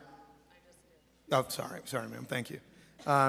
Kennedy Jones. Kennedy Jones, followed by Abby Tillman. Abby Tillman. All right, come on down. Abby will be followed by Duane Cosby and Stacy Johnson Cosby. Hi, I'm Abby. I live in the 3rd District. I own property with my husband east of Troost, east of Prospect in 64130. We do rent to Section 8. I, like many of the people who've mentioned here, saw this legislation at like 3 o'clock today, and thankfully have a nice boss who let me print it out and read it. And I have some issues with some of the vague terms as well, one of them being refusing to negotiate for the sale or rental of a property. One of the big questions I had around that, and I think I understand the intent of it, being that wanting to have that communication back to the tenant, but the word negotiate really does open you up to a lot of questions around what do we mean by negotiate, what is considered negotiation. Also wondering about this section here that says we are able to run background checks but are mandated to review additional information provided by the applicant, and wondering where the mandate is for the applicant to provide that in a timely and transparent manner. I just feel like there's lots of stuff here that needs to be thought through a little bit more and talked through more, and that a little bit more time would help us. We're getting closer. Your time is up. Thank you so much. Thank you.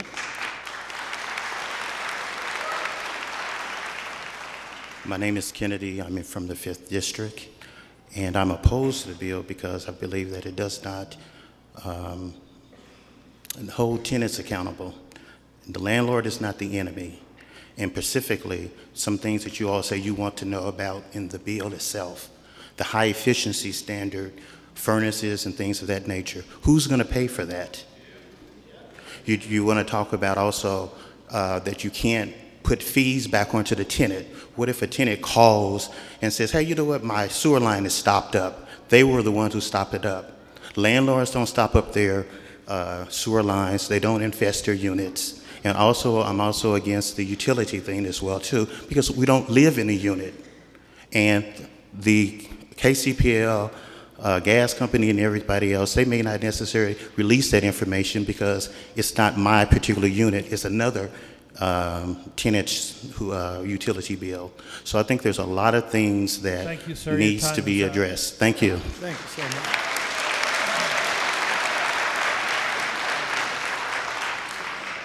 Hello, my name is Duane Cosby. I'm a retired city worker, and over the years, I have invested not only my money, but a lot of my time fixing unwanted properties and make them livable. I value the benefit of being able to own and being able to rent out these properties. I've always shown my potential tenants the properties before they had to pull out money and out of their own pockets to pay for credit report, to pay for background checks. You're going to eliminate that. You're going to change our procedures, and we're going to get a lot tougher on the tenants now because we don't want the question, we don't want the potential of being sued and being put in jail. And that's part of that policy. Okay? So I just want to let you know that this is not a good policy. It needs to be looked at again. You know, I'm not against tenants. I love tenants. Tenants, I have a lot of my friends are tenants now. And I like to maintain that, but the way you guys are setting this policy up, it's going to hurt the tenants, not only us. Thank you so much.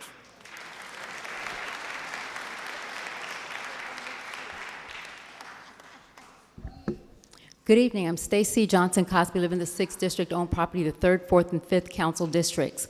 I'm someone who has chosen to provide attainable housing using my own money in our city where we need it. I'm a neighborhood leader of 20 years. I served on the city's housing policy task force that made the recommendation about housing policies.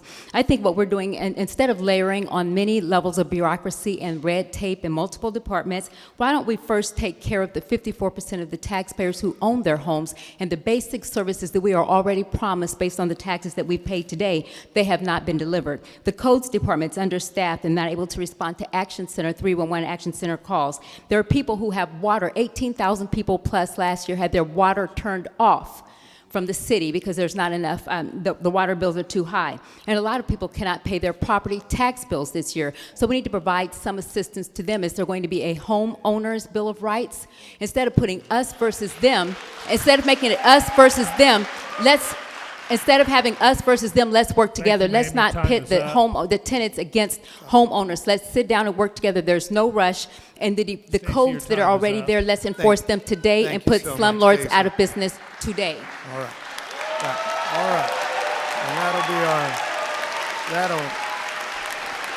right. And that'll be our last comment of that section. Councilman Ellington.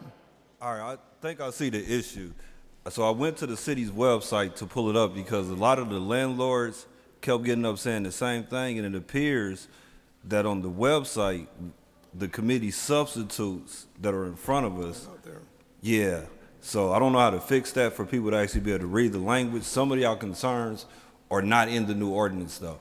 So as far as and we're gonna call legal up here in a minute to kind of explain it, but as far as the Section 8 language, I don't believe that's in there. I believe no, I'm telling y'all it's a different ordinance that's on. Folks, please, guys.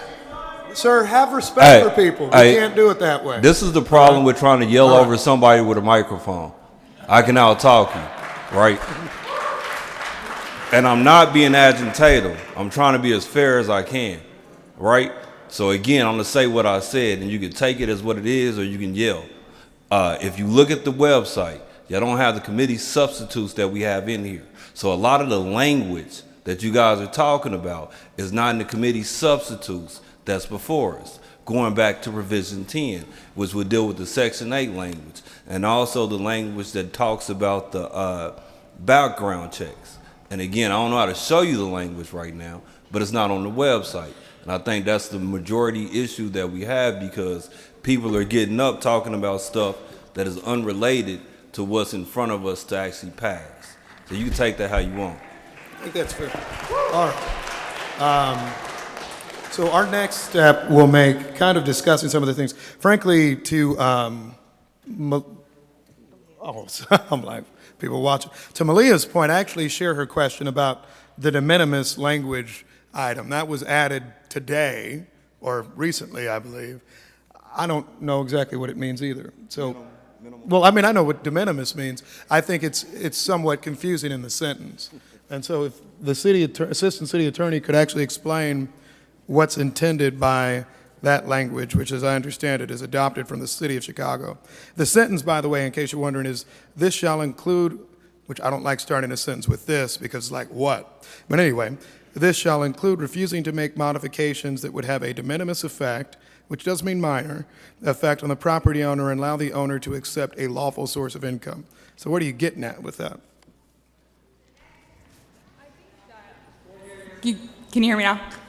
I think that what we're trying to get at and what the city of Chicago developed and what we are trying to mirror is So one example that we used is if a voucher program, and it could be something other than Section 8, requires all landlords to charge no more than a $10 late fee for every day that rent is late. And the landlord's current policy is to charge $12. This would be an issue for the HRD department at the city, and then they would refer it on to the health department to determine whether they thought a change from a $10 fee to a $12 or $12 fee to a $10 fee was de minimis or not. If the human rights department, I think in that situation, would probably determine that that was a de minimis change, they could then recommend to the health department that the person is not in compliance by refusing to make this very small change, and then the health department could enforce as they see fit. A difference would be if there was a voucher program that required all units to be handicap accessible. The landlord, after they got this complaint, would be able to talk to the human resources department, say this would cost me, I operate at $500,000 a year as a budget, this would cost me $1 million, this is, would have a really severe impact on my business, and then HRD could determine, I think this is more than a de minimis effect, I understand why they're not accepting that voucher, and then would recommend to the health department probably to take no enforcement action.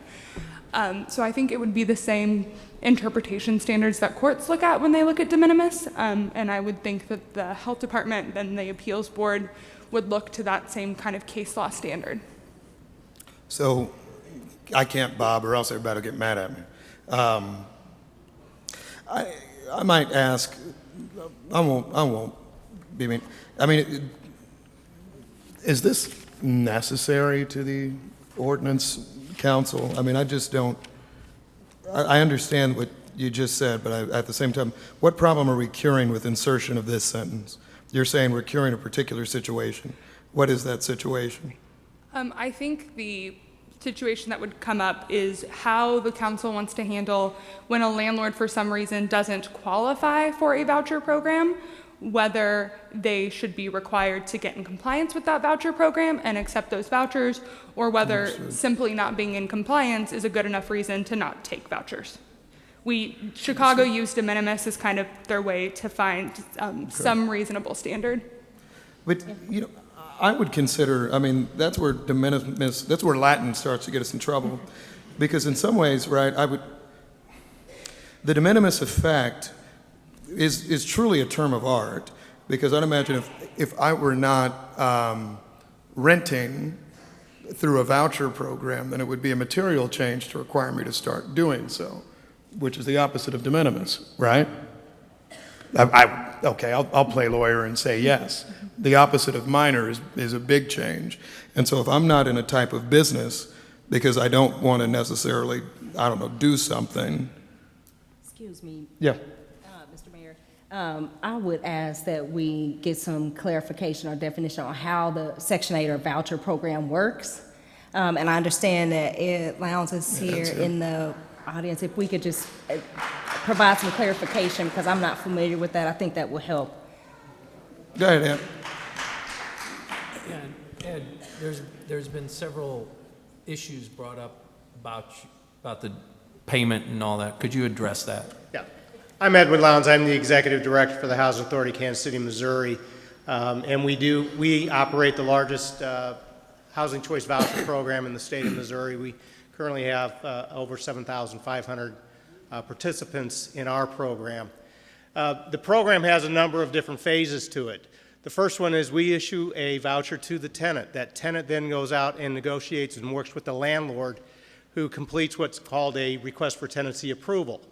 On that tenancy approval, the landlord identifies the unit, the size, the number of bedrooms, who pays for what utilities, and the rents they're planning on charging. We are required under federal law then to verify that rent is reasonable, that they're not charging more than what a unit of that type of size would be in the open market. We also then have to inspect the unit. The one thing that delays many of the operations or getting a tenant into that unit is over 50% of the units that we inspect for the first time fail. We anticipate and we hope that with the passage of the Healthy Homes, because our inspection protocol almost mirrors identically the Healthy Homes. So if they're in compliance with the Healthy Homes, that unit should pass the first time. If it does not pass that first time, we give up to 30 days for the landlord to then get that unit up into, to meet the standards of it. If it passes, then we then can issue a contract to the owner. And right now, our biggest delay is getting contracts back from the owners. They're not signing the contracts and sending them back. We cannot pay them until we have a signed contract. So there's a number of delays in different aspects of that. We work with the landlords on a regular basis, and if there's delays in a particular case, we will expedite it. But it is on both sides. So that's it in a nutshell, but if there's specific questions, I'll be happy to address those. And if there's any landlords, if I may, that have specific issues, I'll be happy to meet with them at any time to make sure we can address them. You represent, please, you represent more than just Kansas City, do you not?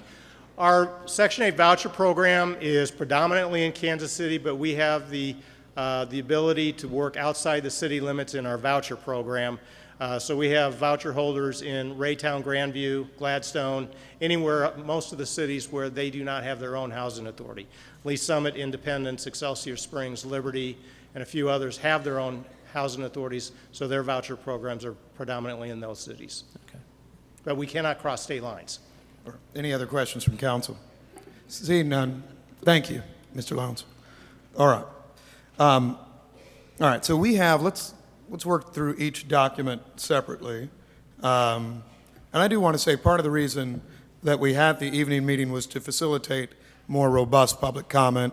I'm glad we had it, and I thank all of you for coming to be a part of that too. We really do appreciate it. The first item was the committee substitute for resolution number 190934.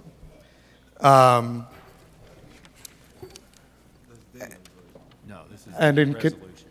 the resolution. And so in connection with that, we certainly did hear a number of things about bureaucracies, et cetera. The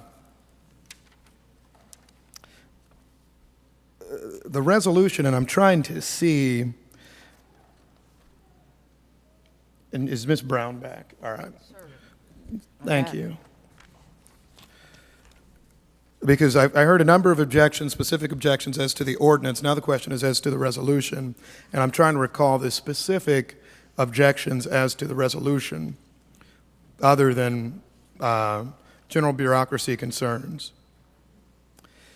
There is, at the conclusion of the resolution, a section that does suggest that to guarantee the rights and protections, the mayor and city council will commit to passing legislation. So to an extent it says we'll do something further to enhance a division for housing and community development in Kansas City.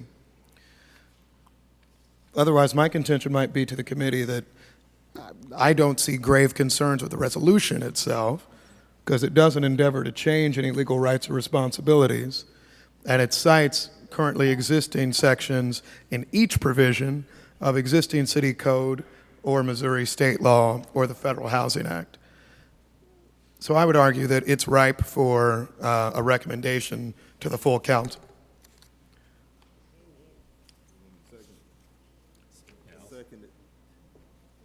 All right, I guess so. There needs to be a motion. Yes, there's, do you want to move for it? Yeah, I'll make the motion. Sure. All right. So you move for it.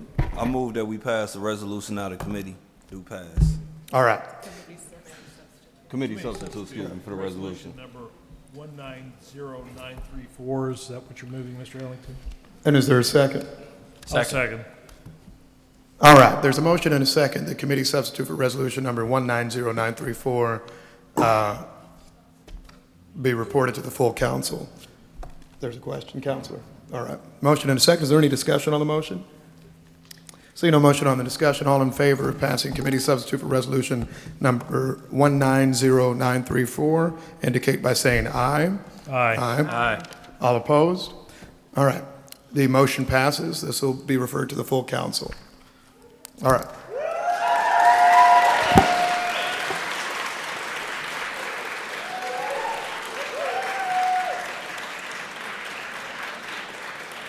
All right, we have two different committee substitutes for ordinance number 190935.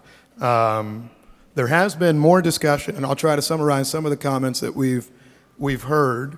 There are particular concerns with that fascinating sentence 2 of section 10 on page 11, de minimis. There are additional concerns with the addition of bureaucratic levels and layers. There continues to be concern with source of income. And then there was discussion as at least to the previous method in which discrimination relating to evictions and criminal history was written. My contention might be that it has been changed in this section, but I guess the first thing we'll need to do is figure out which committee substitute we want to debate. I have a couple questions. Yeah. And I guess I'm still, having had long discussions with you and Dan, I realize that I'm not a legal scholar. So I would You're like... suggesting that either of us really are? I would like the city attorney, I guess my assurances are, I'm still a little hesitant on source of income from a standpoint of us forcing landlords to accept Section 8. I'm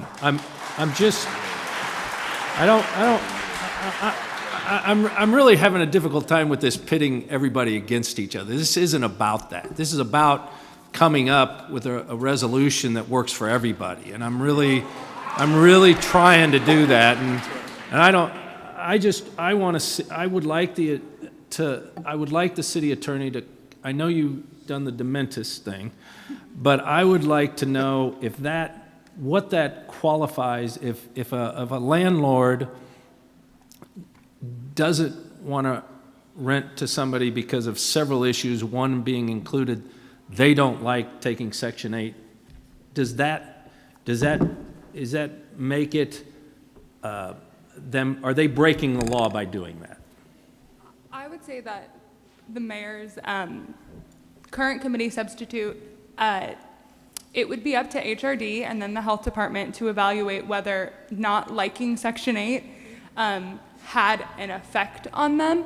I would imagine that just personal preference would not reach that standard, that it would have to be, these are the concrete impacts on my business, and maybe, my time personally, but they would have to substantiate their reasons for not being compliant with those programs. And I will just note that we're talking about Section 8, but it would cover lots of different voucher programs who might have slightly different standards, and so they would have to give their reasons to HRD to kind of make that determination.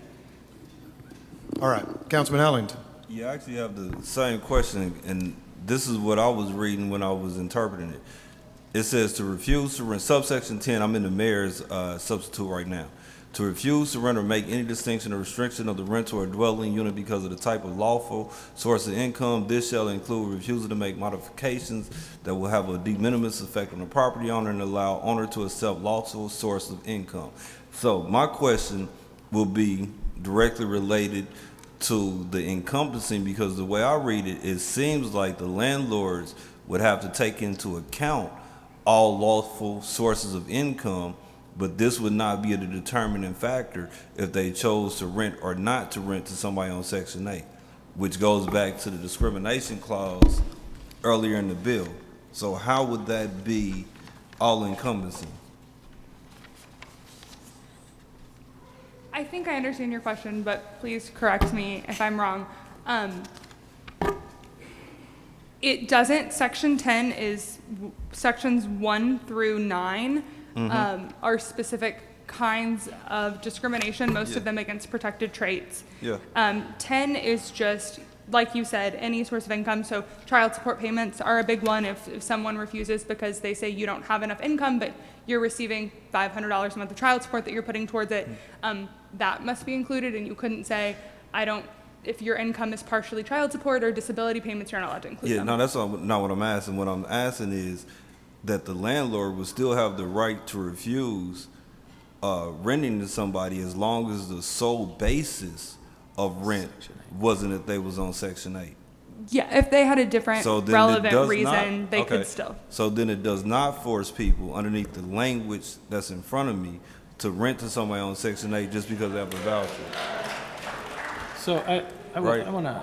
Yeah, just you don't, it's not that if someone has a Section 8 voucher, you have to take them and you can look at nothing else. No. Yeah, now the reason I made that clear is because we have to be clear with what we're doing. And most of the landlords' objections was they wouldn't be able to do background checks, and they would have to rent to people with Section 8. But this doesn't make them do that. Councilmember Fowler. Thank you. Well, no, Mr. let her answer it again, because I swore she just said that this is one of the things that they take into account. And I was very specific in my line of questioning because I knew the answer that I was going for. So just for the people in the back, can you repeat that? I think we might push the assistant city attorney. I think Councilman Fowler is going to have a legal response and a view that might differ. Well, perhaps. In my proposed committee substitute, we are deleting Section 10, the one that has the de minimis language and also the source of income discussion. My overriding concern is a couple. Number one, I agree with the mayor that de minimis is ambiguous language. I don't know what that means. I don't know if it's subject to so much subjective judgment. I don't like putting it in here. Second of all, I also don't like making anyone have to enroll in what is otherwise a voluntary government program, which I think this language could be read. Please don't do that.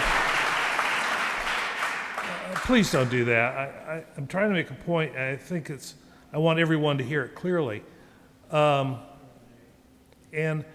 I don't think we should be, as a city, in the position of saying, okay, you, a business owner, even though it's not in your business model to do this, you have to participate in this program. And I also am concerned, too, about, there are multiple factors about getting into any kind of a voucher program, whether it's Section 8 or otherwise. One, as Mr. Lowndes talked about, was the reasonableness of rent. But Councilman, please let me finish, and then I'll respond to any questions you have, Mr. Ellington. Somebody may charge a rent too high to be within the confines of what would be considered reasonable under Section 8. Does that mean then that they have to lower their rent in order to come in to compliance just so they can comply with our ordinance? I don't think that's what our intent is. And I'm afraid that the reading of this leads you to those kinds of, if you will, pardon the term, logical absurdities. In other words, you can carry the logic out and you get way out there far beyond what anybody intended. And those are my concerns with source of income. I don't think we should be in the business saying, yeah, just because you are a renter, you have to come into compliance and participate in a federal program that otherwise is voluntary. That seems fundamentally unfair and wrong to me. So those are my primary reasons of taking this out, and I can see the same thing coming out of the legislature if they ever decide to look at this and try to preempt it. I don't want that to happen. Councilman Ellington. All right, so, and just going off what you said, because it refers to the language that you find in Section 38105. But anyway, so it seems like the only line would be shall include refusal to make modifications, because other than that, they will still have the right to deny. And even under that, they have the right to deny. But just for all intents and purposes of legal language, that would be the only thing that would be in question, right? This shall include refusing to make modifications, because to refuse to rent or to make any distinction or restriction does not deny somebody the legal right to not rent. It's just saying I would not refuse to rent to you because of this. The same way I cannot refuse to rent to you because you're black. However, I'm going to use your record and everything else to disqualify you, which would be the same in subsection 10, with the exclusion of shall include refusal to make modifications. Well, no, I don't agree with that interpretation. If you look at Section D, it says the following discriminatory housing practices shall be, Section D on page, I'm looking at page 10. I don't know if it's the same on the first page. 38105 subsection D. Right. And so it's providing a list of all that's unlawful. Yeah. And so then we get to subsection D10, and this is listed as unlawful. Yeah, so it's unlawful to not enter your home into some kind of a voucher program, whether it's federal, state, local, or something else. I don't think we can prohibit that. I don't think we can make a business owner of any kind not enter himself into a voluntary program. Can I ask the city attorney one more question? Yeah, Councilman O'Neill. If a landlord had not accepted Section 8 vouchers for the past 8 years, chose not to, so he wasn't involved in the program at all, would that be an exception that would be something that could be used as a reason why he didn't accept the vouchers? I will say, I think there is a requirement in Section 8, or at least there was at one time, that if you accept Section 8, you can't randomly refuse to accept Section 8, so there's a consistency requirement there. Say that again.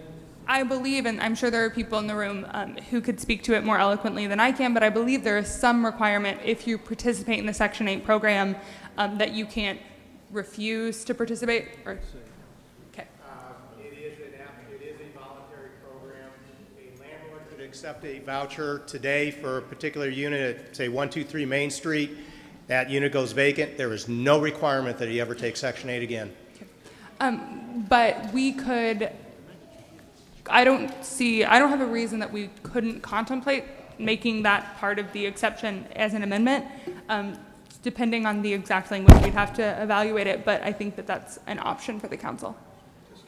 I guess I'm just trying to get to the point where, I mean, there are a lot of landlords that don't do Section 8.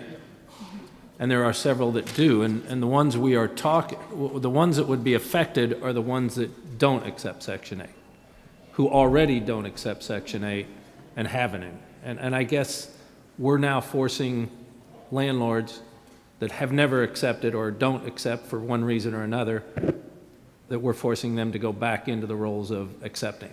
Is that the way I read it? So I might hop in, because I think we got the lawyer side.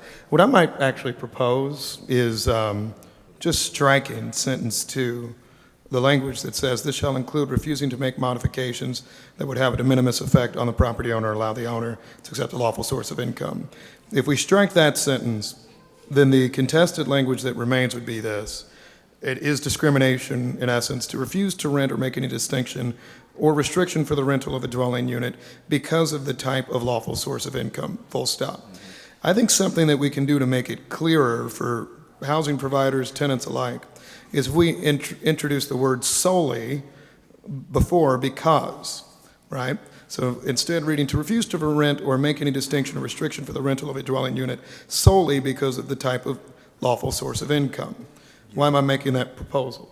The reason I make that proposal is because what we're trying to address is someone, we just heard the child support example, right? Somebody who receives $1,000 a month, let's say, that's good child support, $1,000 a month from, the other parent, let's say, and that is a steady source of their income. We don't necessarily, want to see discrimination based upon that. I would argue, as I think is the debate right now, if someone has elected not to become part of certain programs that would require them to go through other work through their own election, then they would not be required to enroll in those sorts of programs, right? And so the idea would be, if we say solely, we're actually looking at the individual and the income they receive, rather than, are you part of this broader regulatory scheme? So, Councilman Fowler, and no public comment right now, ma'am. Go ahead. Yeah, thank you, Mr. I see what you're saying, and I think I like that. I would add, though, just as a clarification of that, Mr. Brandon and I were talking about it, maybe a sentence at the end says, in no event shall a landlord be required to, and I'll leave it to the legal scriveners over here to come up with the appropriate language, but in no event shall a landlord be required to enter into an otherwise voluntary program of some kind. So why don't we say this, and I hope the lawyers are writing. So if we were to say then, the new section 10 looks something like this: to refuse to rent or to make any distinction or restriction for the rental of a dwelling unit solely because of the type of lawful source of income, period. Then we skip a sentence. We've deleted the sentence starting with this shall. We then continue, as used in this section, lawful source of income shall mean, and those are all of those, period. And then the Fowler addendum, which would be, in no event shall a housing provider or person, whatever we're using here, property owner. Owner. In no event shall an owner be compelled to enroll into an otherwise voluntary regulatory scheme. May I suggest benefit or subsidy program? Is that weird? What? Benefit or subsidy program, just to mirror the sentence before. It works. Scheme is so broad. Sure. Could I ask if Dan, Councilman Fowler, agrees with that? Would you be willing to withdraw your amendment? I would agree with that to this section. I've got to look at the others, though. Okay. Yeah, no, that'd take care of me on paragraph 10. Yeah. Okay. All right. All right. That'd take care of me. So we've got section 10. The other differences between the two different committee substitutes, Fowler strikes the definition of utilities, and then you strike the section relating to the notice issues. This issue relates to how much notice is required if a housing provider is to inspect premises. We've gotten down to 24 hours of notice being required and the type of consent that's necessary. The Fowler amendment would eliminate it. And I might ask Councilman Fowler, we're on page 5, looking at your striking of the notice provisions for an inspection. And I guess the question is, It doesn't bother me too much to leave that in. all right. If they're fine leaving them in, then we'll just leave them in. Let's go to the next Fowler change, which is disclosure to tenants. And you've struck the disclosure to tenants language. This relates to the utility estimates. Right. So do you have to provide a projection of monthly costs, or alternatively some method by which people can estimate their costs? Yeah, and here's and believe me, I get it. If you don't have affordable utilities, you don't have affordable housing. It's just that simple. However, you have a number of, and I think some have addressed this today, people who own single-family rental units. And the tenant is billed directly for those utility costs. The landlord may have, and probably does have, no idea what those utility costs are. How do you estimate that? And also, do you get into trouble if you estimate wrong? How far wrong do you have to be before you are suddenly sued by somebody, or somebody gets out of their breaks your lease on that basis? I think that gets very problematic in terms of any specificity of definition. So that's why I would propose to strike that language. Can I make? Yeah, go ahead. If I may respectfully dissent. Well, I didn't say you could take my time if you wanted to dissent. No, go ahead. If we're looking at the Lucas substitute, we've changed the language to really only require housing providers to do this. And I'll read it again. For every utility provider used to service a dwelling unit, the phone number that a prospective unit may use to obtain a summary of statements, i.e. a phone number for the power company, and then, period, a new sentence. Upon request, the owner shall provide the consent and any facilitation necessary. So you call what used to be KCP&L and you say, hey, can you give this person something? And they say, we don't want to. Then the owner shall provide their consent and any facilitation necessary, i.e. saying, let them get it, for the tenant to access the utility history. So what I see coming from that is that they needn't actually provide the estimate itself. And to make that even clearer, what we can do, because frankly there is some conflict in the sentence that follows, it says the owner shall also provide in writing an estimate of common space utilities charged to the tenant. Actually, that's different. That's rent. Right. Yeah, that's rent. So that's fine. So I actually think here we've resolved the issue, and we've said you don't actually have to give it in writing, although it'd be nice if you did, and we encourage everyone to do so. To the extent you don't, you tell the folks, these are your utility providers, you can call them, and if the utility provider is asked, hey, should I give these up for this unit? Then you just say, yes, feel free. Well, I'll tell you what I would accept, and that is if you struck that last sentence. Okay. Why, Dan? Because that's going to be included in the rent. Understood. I don't have objection to striking the last sentence that remains. Okay. All right. Our next thing. Sorry, this is sausage making, but it's fun, hopefully. The Fowler version changes, there's a rental housing appeal board. And we've changed the word review to hear appeals. Yeah, and that was the request of the health department, who would be charged with doing a lot of this, because this would require the appeal board, which is nominated by you, Mr. Mayor, to review every decision as it's written. We don't want to review every decision. Those that are contested, they can appeal it, and that would review those decisions. So that's the reason for that change. I don't have an objection to that proposed change. So we'll adopt the Fowler version of section 34-868. At least as to sections 1 and 2, you strike the language to advise the director on the processes undertaken by the Healthy Rental Homes Inspection Program. And I assume the health department didn't want to hear from anybody but the health department, I guess, or what's the rationale here? Probably. I'll add. Counsel. I think the health department is here. Is the health and I would department maybe still let here? them- So what's the reason for that change? Go to a microphone somewhere so everybody can hear you.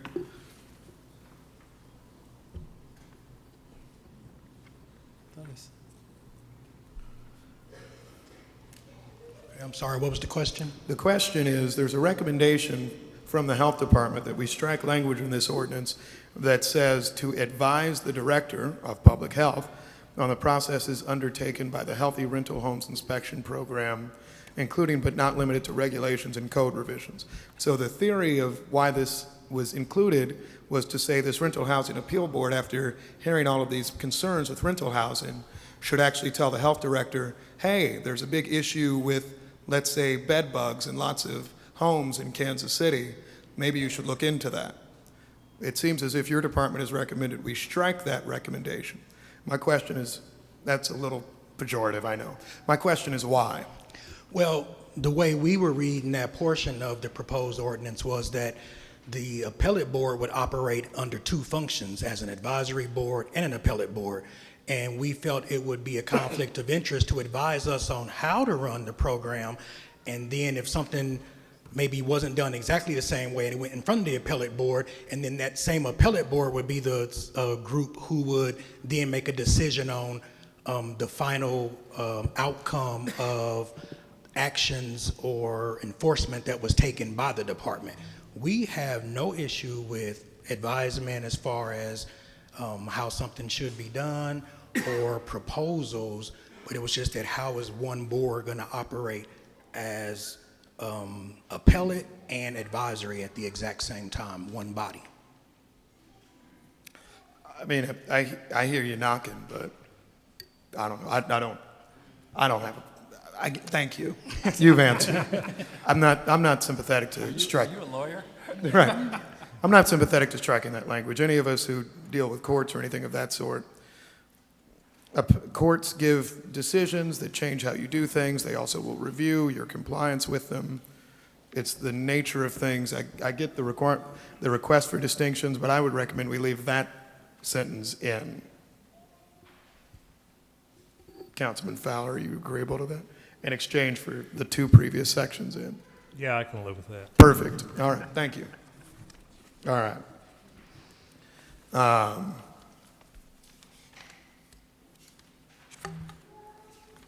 Then I think we may agree on everything else. All right. I think that's it.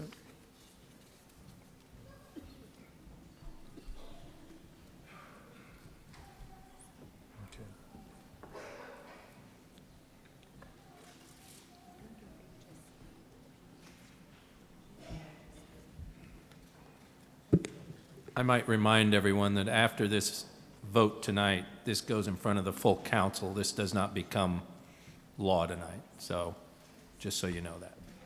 Sure.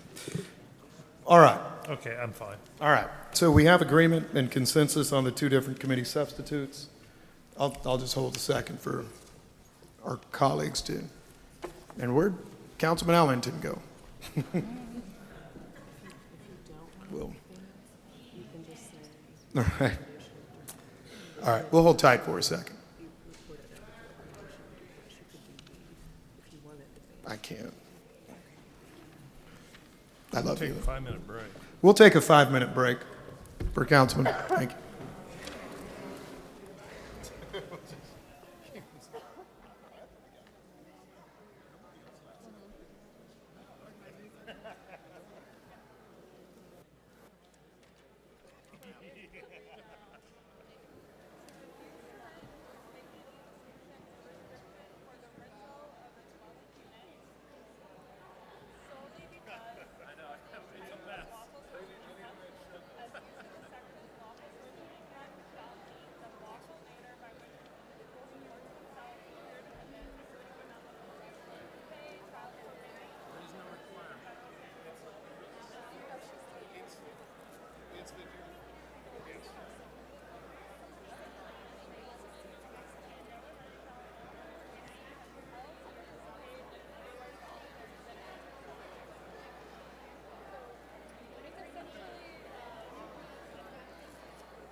We added.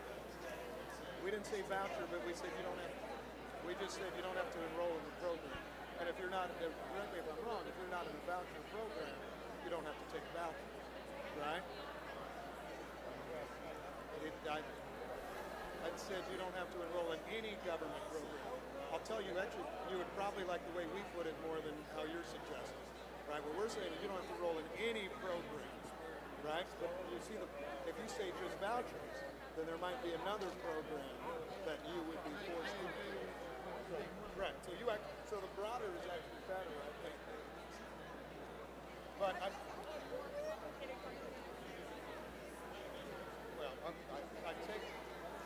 take your criticism. I'm trying to do the best we can, man. These are couple. Here, I'll be frank.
I understand.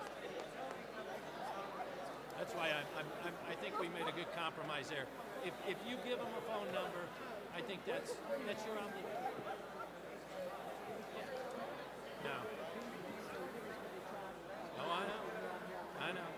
I agree. And I think we probably should have taken something like that and said, because there are a lot of landlords that actually charge rent, not a lot, but some that charge it in their rent. And that should, companies that do that. Right.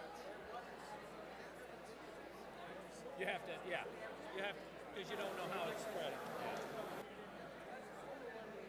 Right, well, and I kind of got that from a lot of landlords is there's just not a lot of, most people because of the difference in tenants. Some people might like it really hot, some people might like it really cold, so it's a tough situation.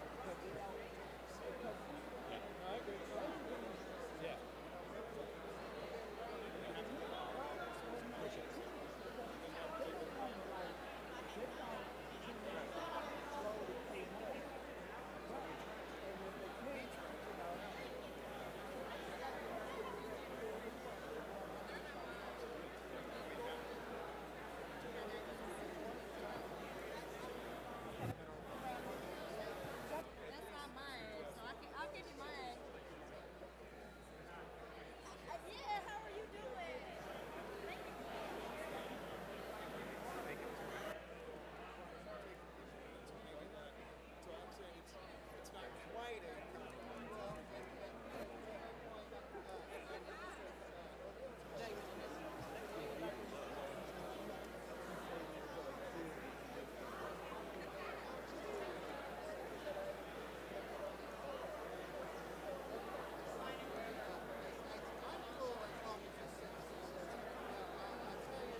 All right. Let's go. All right. All right. Let's get started up again. Let's get started.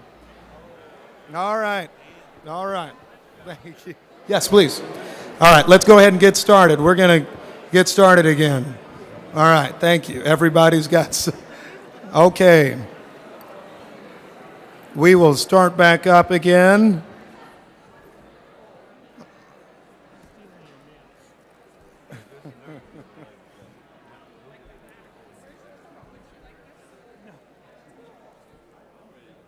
All right.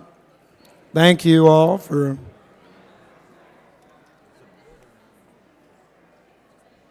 all the discussion. Let's go ahead and get started.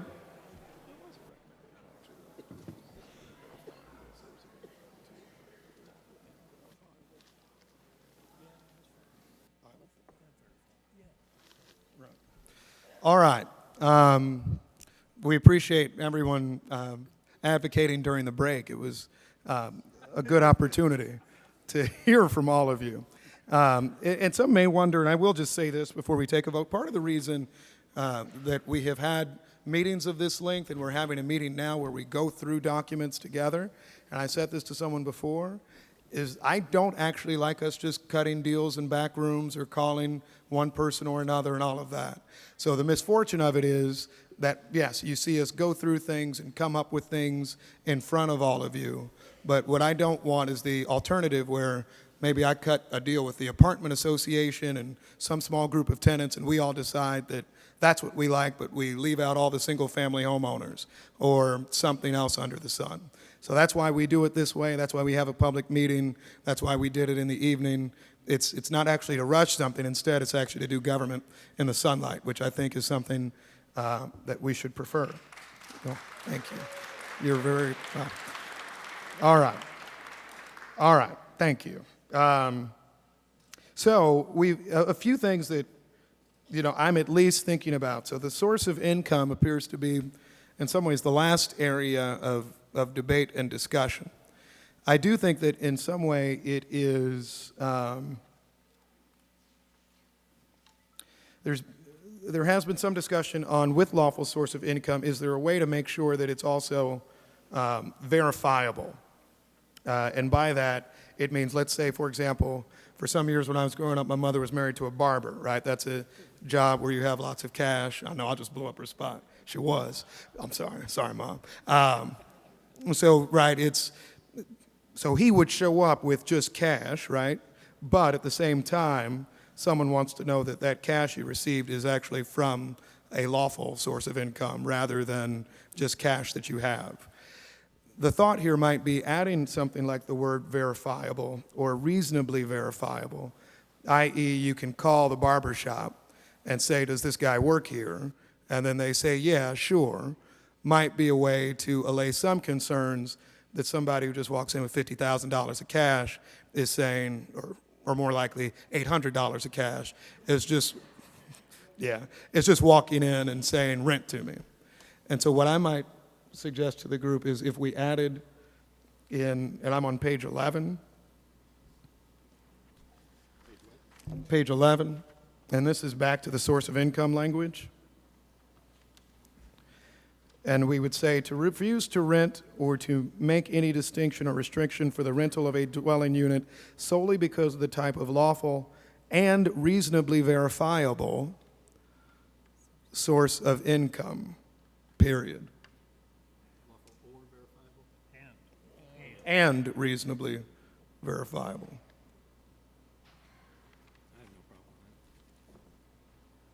Is there any objection to that, Councilwoman Parkshaw? The lawyers? Yep. Even though you're a lawyer, I just want to get a legal perspective of that. What's the other side of that? I think we might just have to make some quick modifications since we kind of define lawful source of income below, which will no longer be the term above. Could we say reasonably verifiable and lawful source of income?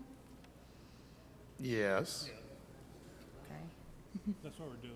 Yeah. Okay. Okay. Yeah, that works. Okay. Okay. All right. So, Seeing that, I think, is there any other discussion on the committees, the joint committee substitute for ordinance number such and such, 190935? Are we assured that, is Dan, do you still want to, or is yours off the table now? I think Okay, so we have a combination of one. Yeah. So we have one committee substitute for ordinance 190935. Any further discussion on the ordinance? Motion. I'll entertain a motion on the ordinance. I move that committee substitute for ordinance 190935 with, As amended? yep, Yep. well, committee substitute, and I got the verbiage here, with the changes as discussed and agreed upon in this committee, be reported out of this committee with the recommendation of due pass. Second. It's been moved and seconded that committee substitute for ordinance number 190935 be reported to the council with a recommendation of due pass. Is there any discussion on the motion? Hearing none, all in favor indicate by saying aye. Aye. Aye. All opposed? The motion passes. This will be heard.